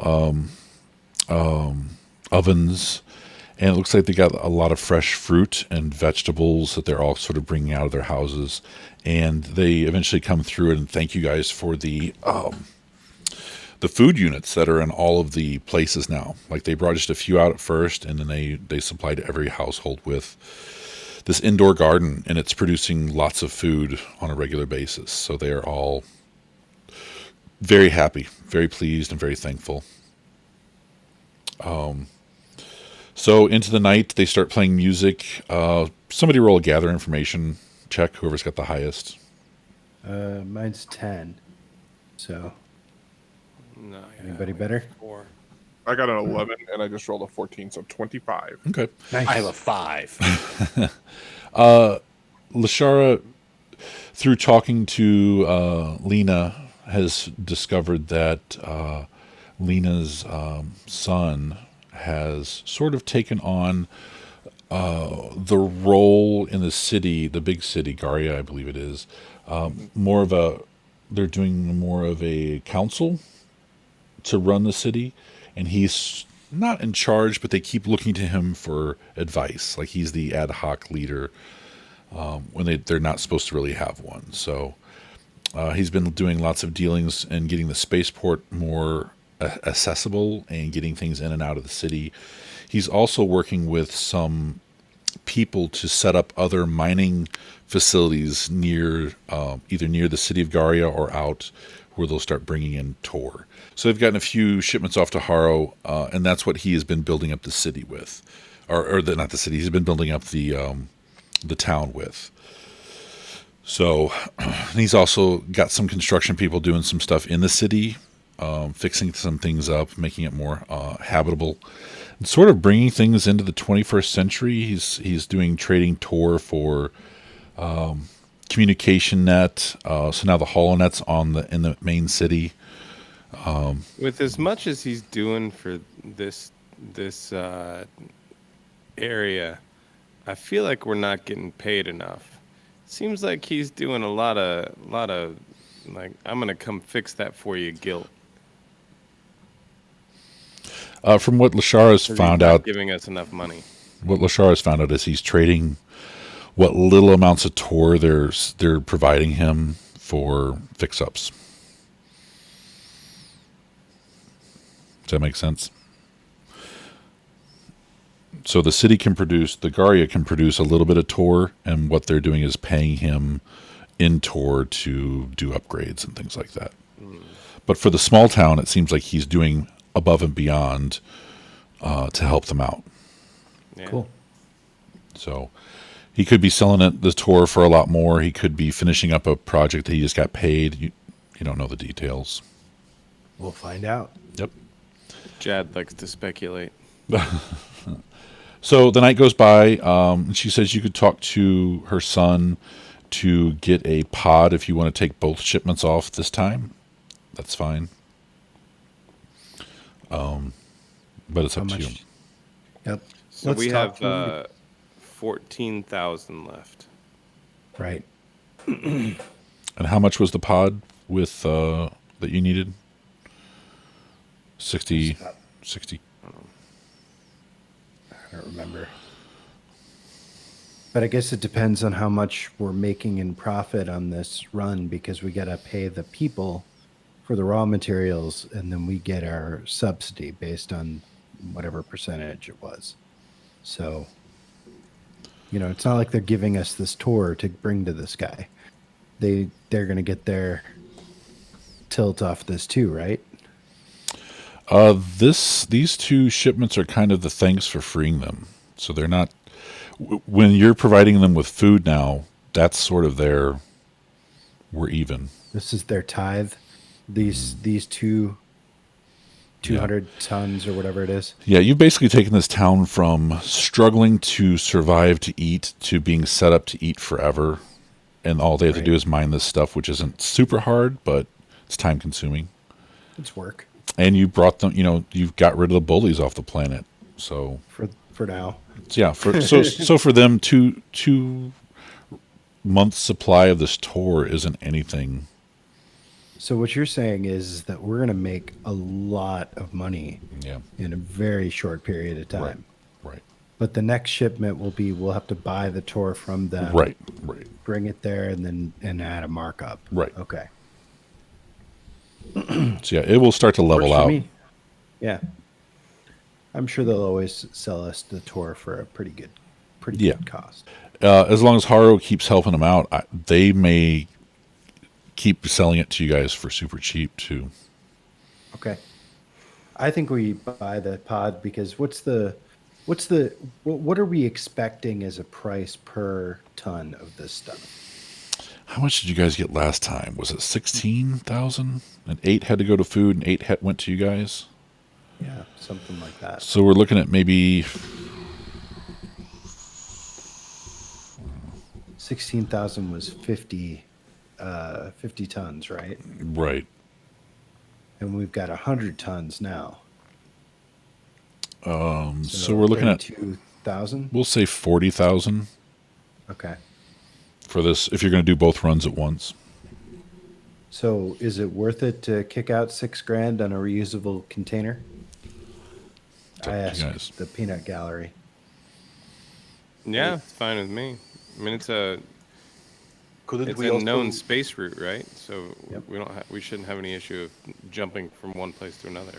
And one thing we could do is after we make this run, we leave the pod here. They fill it. Fill When it. it's ready, we pick it up, we move it, we come Yeah. back. That means that we have to come back here after that run, but I'm fine with that because we may be able to grab some extra supplies for these guys and haul them, and Yeah, we may do want our to part. figure out the timing here if we're going to make this a business enterprise of how long it takes them to fill that large container. Right. Because it's a 50. If it's a large one, it's a 50 tons is about what it is. Right. Okay, Yeah. so we're gonna fill our hold and the container. Right. Is Yeah. what you're saying in order to make this trip work. Yeah. Okay. So I mean, from what we've About a done, month. yeah. So for what we've done so far, it seems like about a month, probably, maybe a little more. So, So Dave, if we it's show up taken every about a 2 month. months, that lets us fill our cargo hold plus this pod, Yeah. run it, get 40. It would be 1 month for 100 tons. They have two. They have 100 tons now, and we've been going for about a month. Yeah. Oh, I thought we were on for like 2 months. They have 200 tons, and we've been gone for 2 months. Yeah. Yeah. It was a month to get, it was almost a month to get out there and then a month to get back. Okay. Because it was just 2 weeks for you guys to get from Bakura back. Mm-hmm. And I think once you guys hit the wild space, everything, well, no, you guys, it slowed down, but you guys spent those destiny points. So I'd say it's been about a month and a half then. Okay. I mean, if Well, we want however- to keep it simple, we could probably just do like 100 tons a month. Yeah. Well, 100 tons a month would also give them the ability to take some for themselves and sell it on third party, things like that, too, like they've been doing, right? Yeah. Haven't Yeah. They're able to produce more right now, but it's not a whole lot. But so they're trading it to Haro as a form of payment. In order for him to do the household upgrades. Yeah, it's just household upgrades, HoloNet system, so that the town can communicate with each other, that sort of stuff. Because they had nothing but like Strings on a can. transistor radios, yeah, like a ham radio sort of thing going on. So we'll be able to go off world, do other adventures and stuff, and then come back and do our run, with plenty of time in between, it seems. Right. All right, you guys are not. You guys are not a colossal frigate, so I think you have to stick with the medium cargo pod, which is 1 emplacement point. Because it says heavy is a 2 emplacement points. It's common, but it says colossal frigate or larger, and I don't think you guys are a frigate. No, we're just colossal. Yeah, What is a frigate technically? frigates It's are the next level up. huge.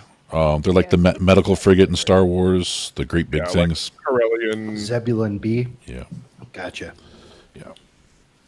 So, but it's still how much is it? A medium cargo pod. The modifier is 5 times 5 tons of cargo. So it'd be a little smaller, unless it doesn't say you can't have 2 of them. Right. They just be Well, wait. attached on either side. So they take up space inside the ship? I think you have to structurally reinforce to attach them outside. Does that make sense? It's not like it's on a towing cable or No. anything like that. And we're not equipped to quote unquote tugboat. Right. So they have to be more or less affixed to the ship in some way. Right. We don't have the tow hitch. You can apply multiple cargo pods to a starship, but cannot add a cargo pod if it would drop the starship's dexterity below 1. Like you have to build a doorway to go between the cargo pod and your ship. A cargo can be made detachable to act as an escape pod for 5 times the cost. So these are inside, it looks like. Yeah, that's not what I'm talking Yeah, about. I think they're connected on the outside, and like Jed was saying, you can make a doorway into them, with modifications. Yeah. But Huh. Well, it's something you can change out later. I mean, it's easy to do. If it's just a doorway, you can transform it into something else. that's why it's so expensive. Cutting a hole in the damn house. Yeah. Hatch. And I want to say there's got to be some sort of reinforcements. It's structural to hold it in case you do start maneuvering. It's not going to rip itself off. Right. That would make sense. If it was on the outside, it would mess with your dexterity. Yeah.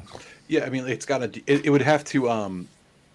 Essentially, it's an airlock, which those things interlock together. So you have the physical lock plus magnets. Well, if it's just a cargo pod that holds cargo, we could have a door on the outside that we can't reach from the inside of the ship, which wouldn't take as much modification. We wouldn't be able to go in there from space, or like just walk into it when we're flying around. Not without one of those handy red spacesuits. Handy red Right. spacesuit. We got it. It looks like down below they're talking about, can you gain emplacement points by converting the cargo space provided by a cargo pod? And it says no, a starship can only convert its own internal cargo space into emplacement points. So these things are external. Yep. Okay. And if you wanted to be able to detach it as like an escape pod, then it's 5 times the cost. Otherwise, I guess you just have to deal with it like it's just attached to your ship.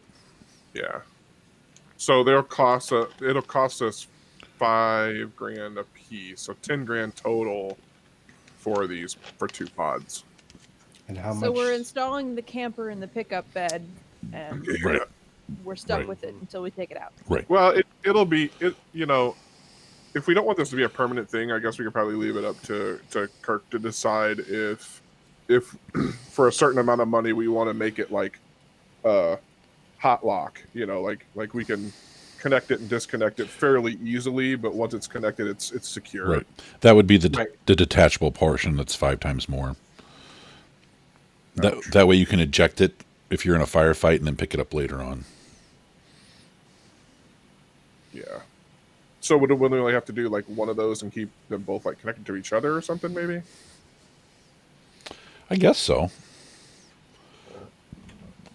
It would just be weird looking when it's flying because like your ship would have 2 attached either at the bottom or on the side or on the top, like an ice cream cone, like ice cream. I don't know. It was just an idea. Yeah. It can be done. It just takes some money. I guess here's my other question. I know, right? How many? If we didn't buy a cargo pod, and we just spent some time ferrying this back and forth, because it only takes a few days, right? Right. If it took, let's say, it takes 4 days to get there and back, we have to do this 3 times, and then so we spend 2 weeks. So we spend 2 weeks to. Yeah, I know that's what you're looking for. I'm looking for. It'd be a day there and a day back to do one load, and then another day there and a day back to do the second load if you just do it in your cargo bay. Yeah, so in 6 days we could do 3 runs and have it all done. So in a week. Yeah. They only have the 100 whatever kilos. That's all they've mined so far. Right, and 2 loads. Right. yeah, 2 loads because we've got 60. So we can do 50 and 50. Mm-hmm. Okay. Yeah, so we can. We don't need a good with cargo it. pod. I mean, it's You can come back a a month lot later and less do it. cost. Right. Yeah, so for your things attached, for 2 pods that are attached to each other, and you just attach one of them to the ship, it's 30,000. Mm-hmm. So, and if you wanted 2 that would detach separately, that'd be 50,000. Yeah, let's just do it the way that we're going to do it. Run 2. Take 2 trips. Yeah. Okay. Yeah, it's relatively close. Okay. we got so used to having to spend Yeah. multiple weeks going in one direction. We're like, oh right, traveled hyperspace lanes. Yep. Those are quick. Yep. Super fast. All right. So you guys, they loaded up everything the next morning. The ship's full. And they've got carts sitting around for the rest of it. They've sort of stored it off to the side of the town. They make you guys great breakfast. All kinds of fresh fruit and vegetables. And they do have some small, like, poultry animals they kill and cook up.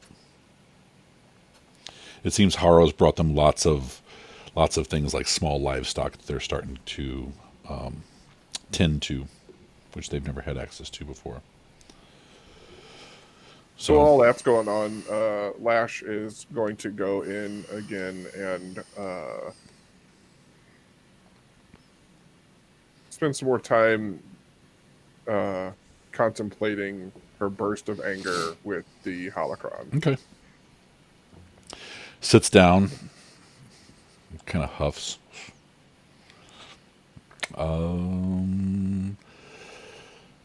Make a sense the force, I guess, or use the force. Search your feelings. Ooh, sweet. 16 plus 11, so 27.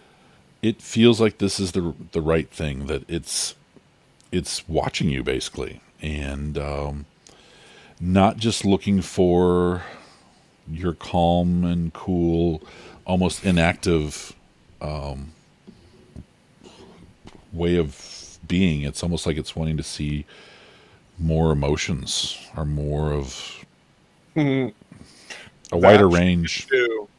So as she's sitting there over this time and sensing that this is watching her, she thinks back about her family and the information that she had learned right before she started on this endeavor, and how, you know, there was the cover-up of information about her lineage, and, you know, that she was adopted and that her parents didn't tell her, and all the time she spent in school trying to learn and being and feeling like she was part of that family and you know, this great house, and now she doesn't know where she is, and she just, all this anger, not just anger, like all these emotions just build up as she's thinking about this, and she's like looking over a journal that she keeps and remembering and reminiscing about this stuff, and she's, you know, over this amount of time she's just gonna get pissed off and Make another at some point. Make another will roll. Okay. And you're using your wisdom modifier with this roll, right? I guess, I don't know. I'm kind of making this up. There should be a modifier for the roll, but I just don't know what it would. So if it's a wisdom modifier plus my roll, it's already using your wisdom. So yeah. Your will defense already takes in 10, or sorry, your willpower, because it is a defense, is already 10 plus 4, or sorry, 10 plus your level plus wisdom modifier. So let's use your charisma modifier for this, because you're just trying to get out. You're trying to emote, basically. I got you. Let's see. So it's just D20 plus your 4. 16. My charisma modifier is a 4, so I rolled a 12. Okay. So 16. Okay. As you're doing all this stuff, and you just get more frustrated because you feel like it's not enough, and you don't know what's going on, and she just breaks down and starts sobbing, and there's a voice. She gets to a point where she doesn't feel she doesn't feel any kind of direction now. Like, she had direction up until she found this thing, and now she's at an impasse, and it's too much. And she just breaks down and starts crying, and really softly, there's a voice in the room that says, "There is only passion." And she kind of looks up and looks around, and sitting across from her bunk is a lady in very nice robes. Her hair is sort of up in this weird little bun thing, and she's sort of leaning over on the holocron. and her legs are crossed, and she's just sort of kicking one of her feet slowly and smiling. Lash is stunned. She's already at the peak of like an emotional state, Right. and this is a surprise, and she kind of just falls back, almost like a crab walk backwards, like oh holy cow. And this is not a hologram that you are used to with the blue lines and stuff going through. This person looks real. Like they are full on 3D, no flicker, no nothing. And roll your charisma. Roll your charisma again against your will. 18, charisma, 22. So you have a handle on this. Like you were able to snap out of this emotional sort of, not tirade, but state very quickly. You pull yourself together all of a sudden. She has a general idea of who this is, but she's going to ask anyway. Who are you? She says, I am Jenna. Not to take away. Does her crew need to make any rolls? Yes. Yeah, this is an unknown source. This is a DC 15 for you. 25. Okay. You get this sense, this feeling washes over you. It doesn't feel good or bad. It just feels like someone's using the Force. And you kind of sense Lashara, but it doesn't register as anything different. Anyone who's near her crew just sees him just all of a sudden going, Right. Yeah, he can't Something wrong? discern whether or not it's Lena or anything like that. You said the person's name was Lana? It is No, it's Jenna. Start with a G. Jynna. Yeah, Lash just says, who are you? She says, I believe I might be your teacher if you want one.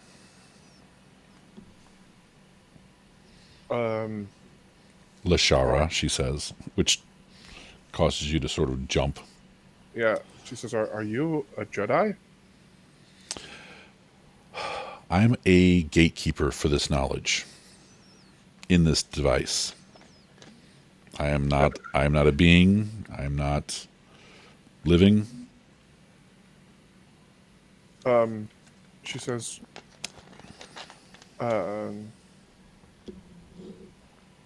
I want to learn more. How did you get here? How did I get here? I placed myself into this holocron, I think a very long time ago. And I am now a reservoir of knowledge for those who have come and trained with me. And you would be number 7 in a long line. Okay, so instead of running through a whole bunch of dialogue, I think Lash is going to just kind of explain to her,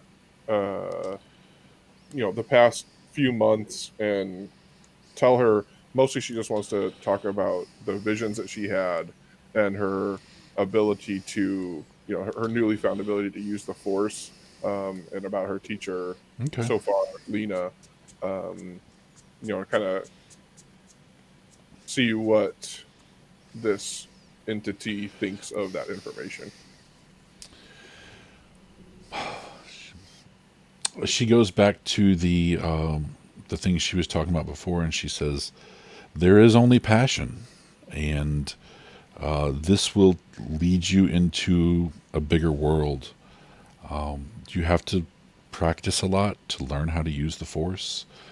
It does flow through all living and non-living things. It is a part of everyone and everything.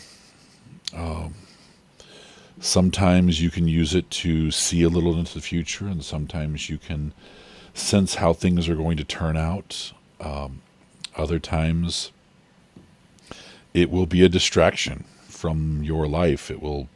Its demands are quite great, and you may have to forego family and relationships and children for quite a while, because this is not an easy path, and this is not an easy life. Lash says, I think I get the idea. I want to know more. I understand that this is probably a path that I've already started on. So I like the idea of you being my teacher. She slowly nods. Where do we begin?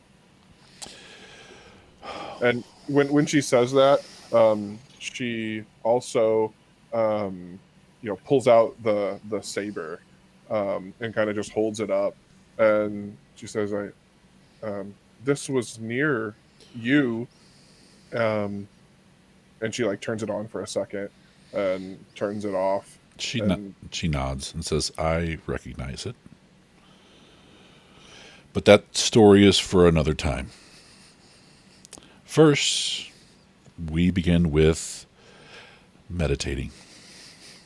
And so this process is, she just starts going over like meditation 101. It's almost like she's reading out of a book and you're like, oh God. Yeah. Yeah, she's done plenty of meditating, so this is like old hat. Right. Like she's actually kind of frustrated because she thought she'd get into some cooler shit faster. Yep. And the next lesson will be paint the fence up, paint the fence down. This is like the kid that actually Wax did the summer on. reading. Wax off. Yes. So you're like, I don't get to jump around and do flips and stuff. Come on. What's up? So yeah, roll your willpower again as you're going into this. 14. You get very snippy. You're like, I know how to meditate. I don't. You're like trying to talk over as she's explaining things, and she just continuously, calmly keeps explaining as if you're not talking at all. And she's totally like laid over on her side, legs crossed, and it's even more like, this is not how a master is supposed to act or to be. They should be standing upright with their hands tucked into their sleeves and that sort of thing. So yeah, you're getting very frustrated. Make it use the force check. 16. You're sensing that the energy coming out of this is much stronger. It's not lighting up, but it is definitely radiating some sort of force energy. And Hakru needs to make another roll. It's almost as your frustration is getting, it's matching that sort of. Hakuru has too many tabs open. 20 even. Okay. You're fine. It feels like it's just white noise at this point. Like it's just radiating out of her quarters.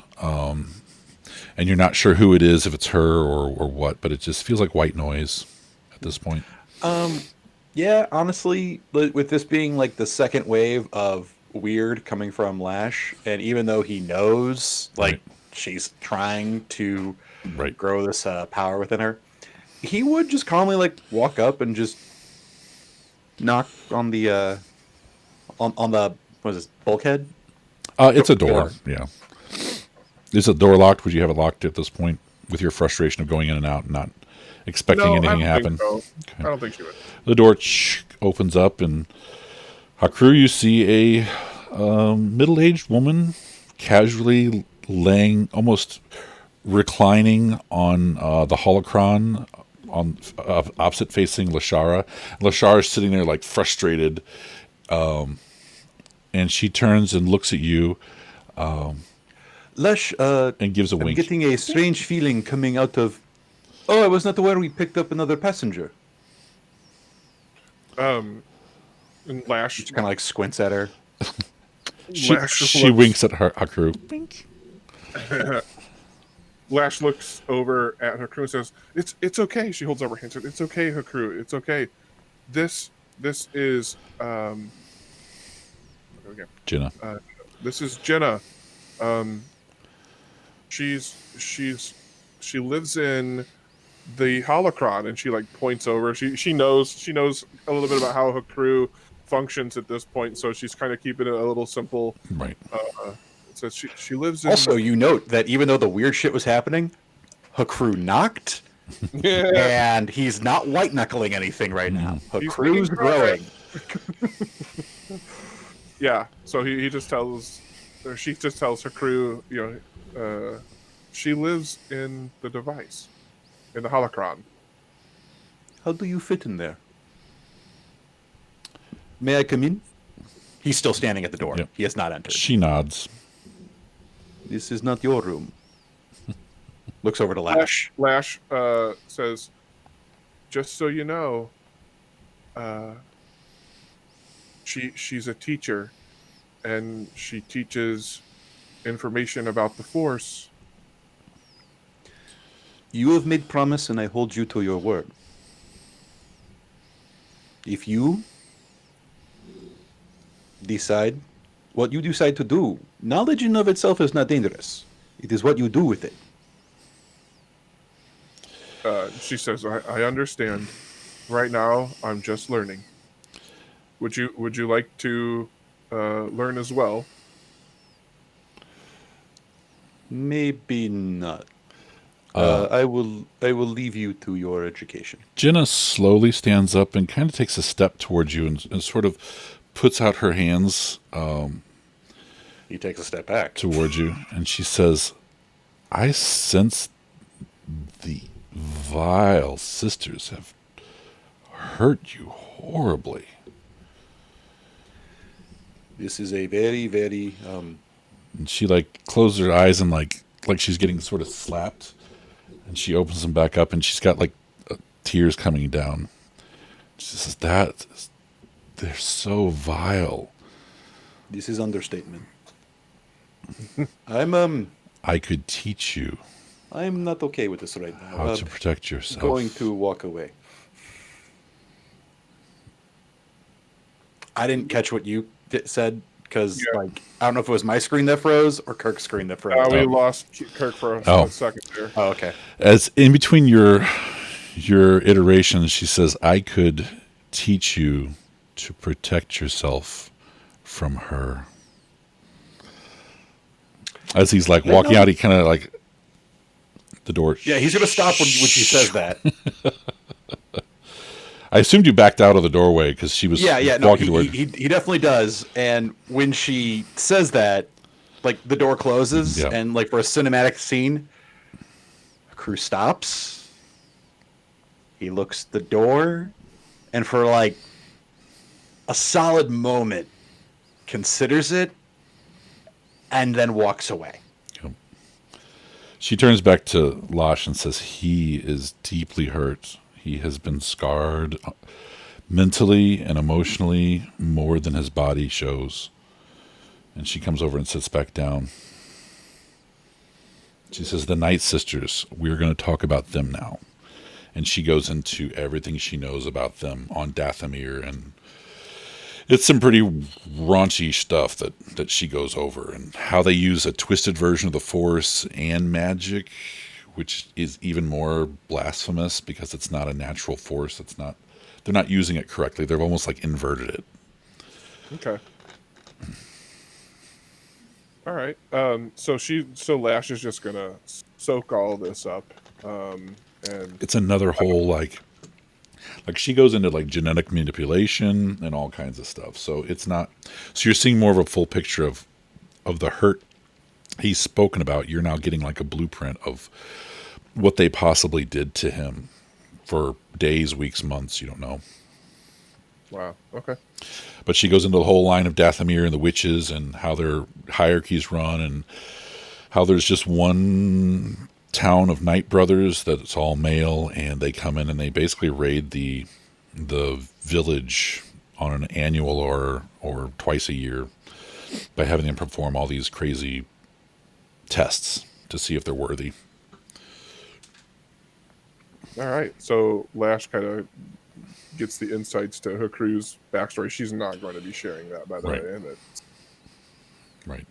So it's the rest of the night is basically talking about the Night Sisters. It's a huge topic. Okay. And she says there's no way to really learn the art except for from them, and they won't teach an outsider. You would have to be a Night Sister born. They won't teach the magic part of it either. It's just a really vile society. And she's surprised he escaped, because most of the time, if people like that get out, they will hunt them down and pretty much eat them ritualistically. Wow. Yeah. So she says, just be careful.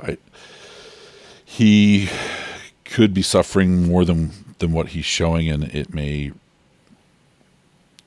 show up again, or it may stagger him at a time when he's not prepared, or when you're not prepared, especially if he's got your back or something like that. That's what she's. Lash is going to tell Jenna that,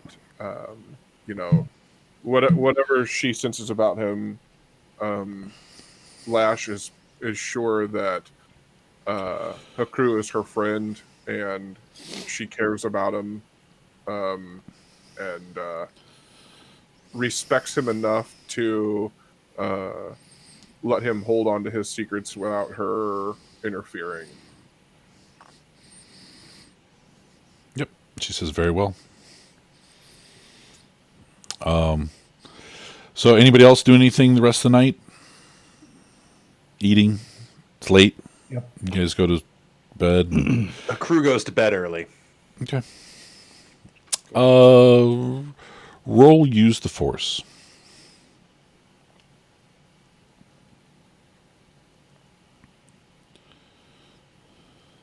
You cut out there. 29. Oh, there you go. Oh, I mute myself because of the chair. Okay. But yeah, 29. So your dreams that night are of the Night Sisters and them coming to hurt you and do things, and strangely enough, the memory changes, and there is Jenna standing in their path and stops them. And different scenes, like it changes every time they're about to approach you and do something. She puts her hands out, and like this light emanates from her, and they leave, and then it switches again to where they're in control, and then she shows up again and does this light sort of hands up to stop them, and they flee basically. And so you have several of these, and you wake up sweating. Oh yeah, no. She doesn't say anything to you. She doesn't look at you. She just stands in their path and holds her arms out and turns into light. Yeah, I'm imagining cold sweats. Oh yeah, probably falls out of the bunk a few times. Yeah. Hit your head, waking up, bonk. Yeah, like it is the most unrestful sleep he's had since being on this ship, probably. Yep. Okay. Morning comes around. Don, how's that going for you? Dad's got to go sleep out on the couch. All right, morning comes around. It is 10 o'clock. Do we want to call it here and you guys do the shipment next time? Yeah, I get some paperwork I got to get to. Okay. Sure. Yeah, I'm cool with that. All right. Thank you for listening, and we'll catch you next time. May the Force be with you. This has been a production of Gaming Without Gaming, all rights reserved. Visit us at gamingwithoutgaming.com. Follow us on Facebook at facebook.com/gamingwithoutgaming. Title music is by Greg Braun. Find him on soundcloud.com/Clara7. That's KLARA-7. Like, comment, share, subscribe, and thanks for watching. Gaming Without Gaming logo music is by Kevin MacLeod.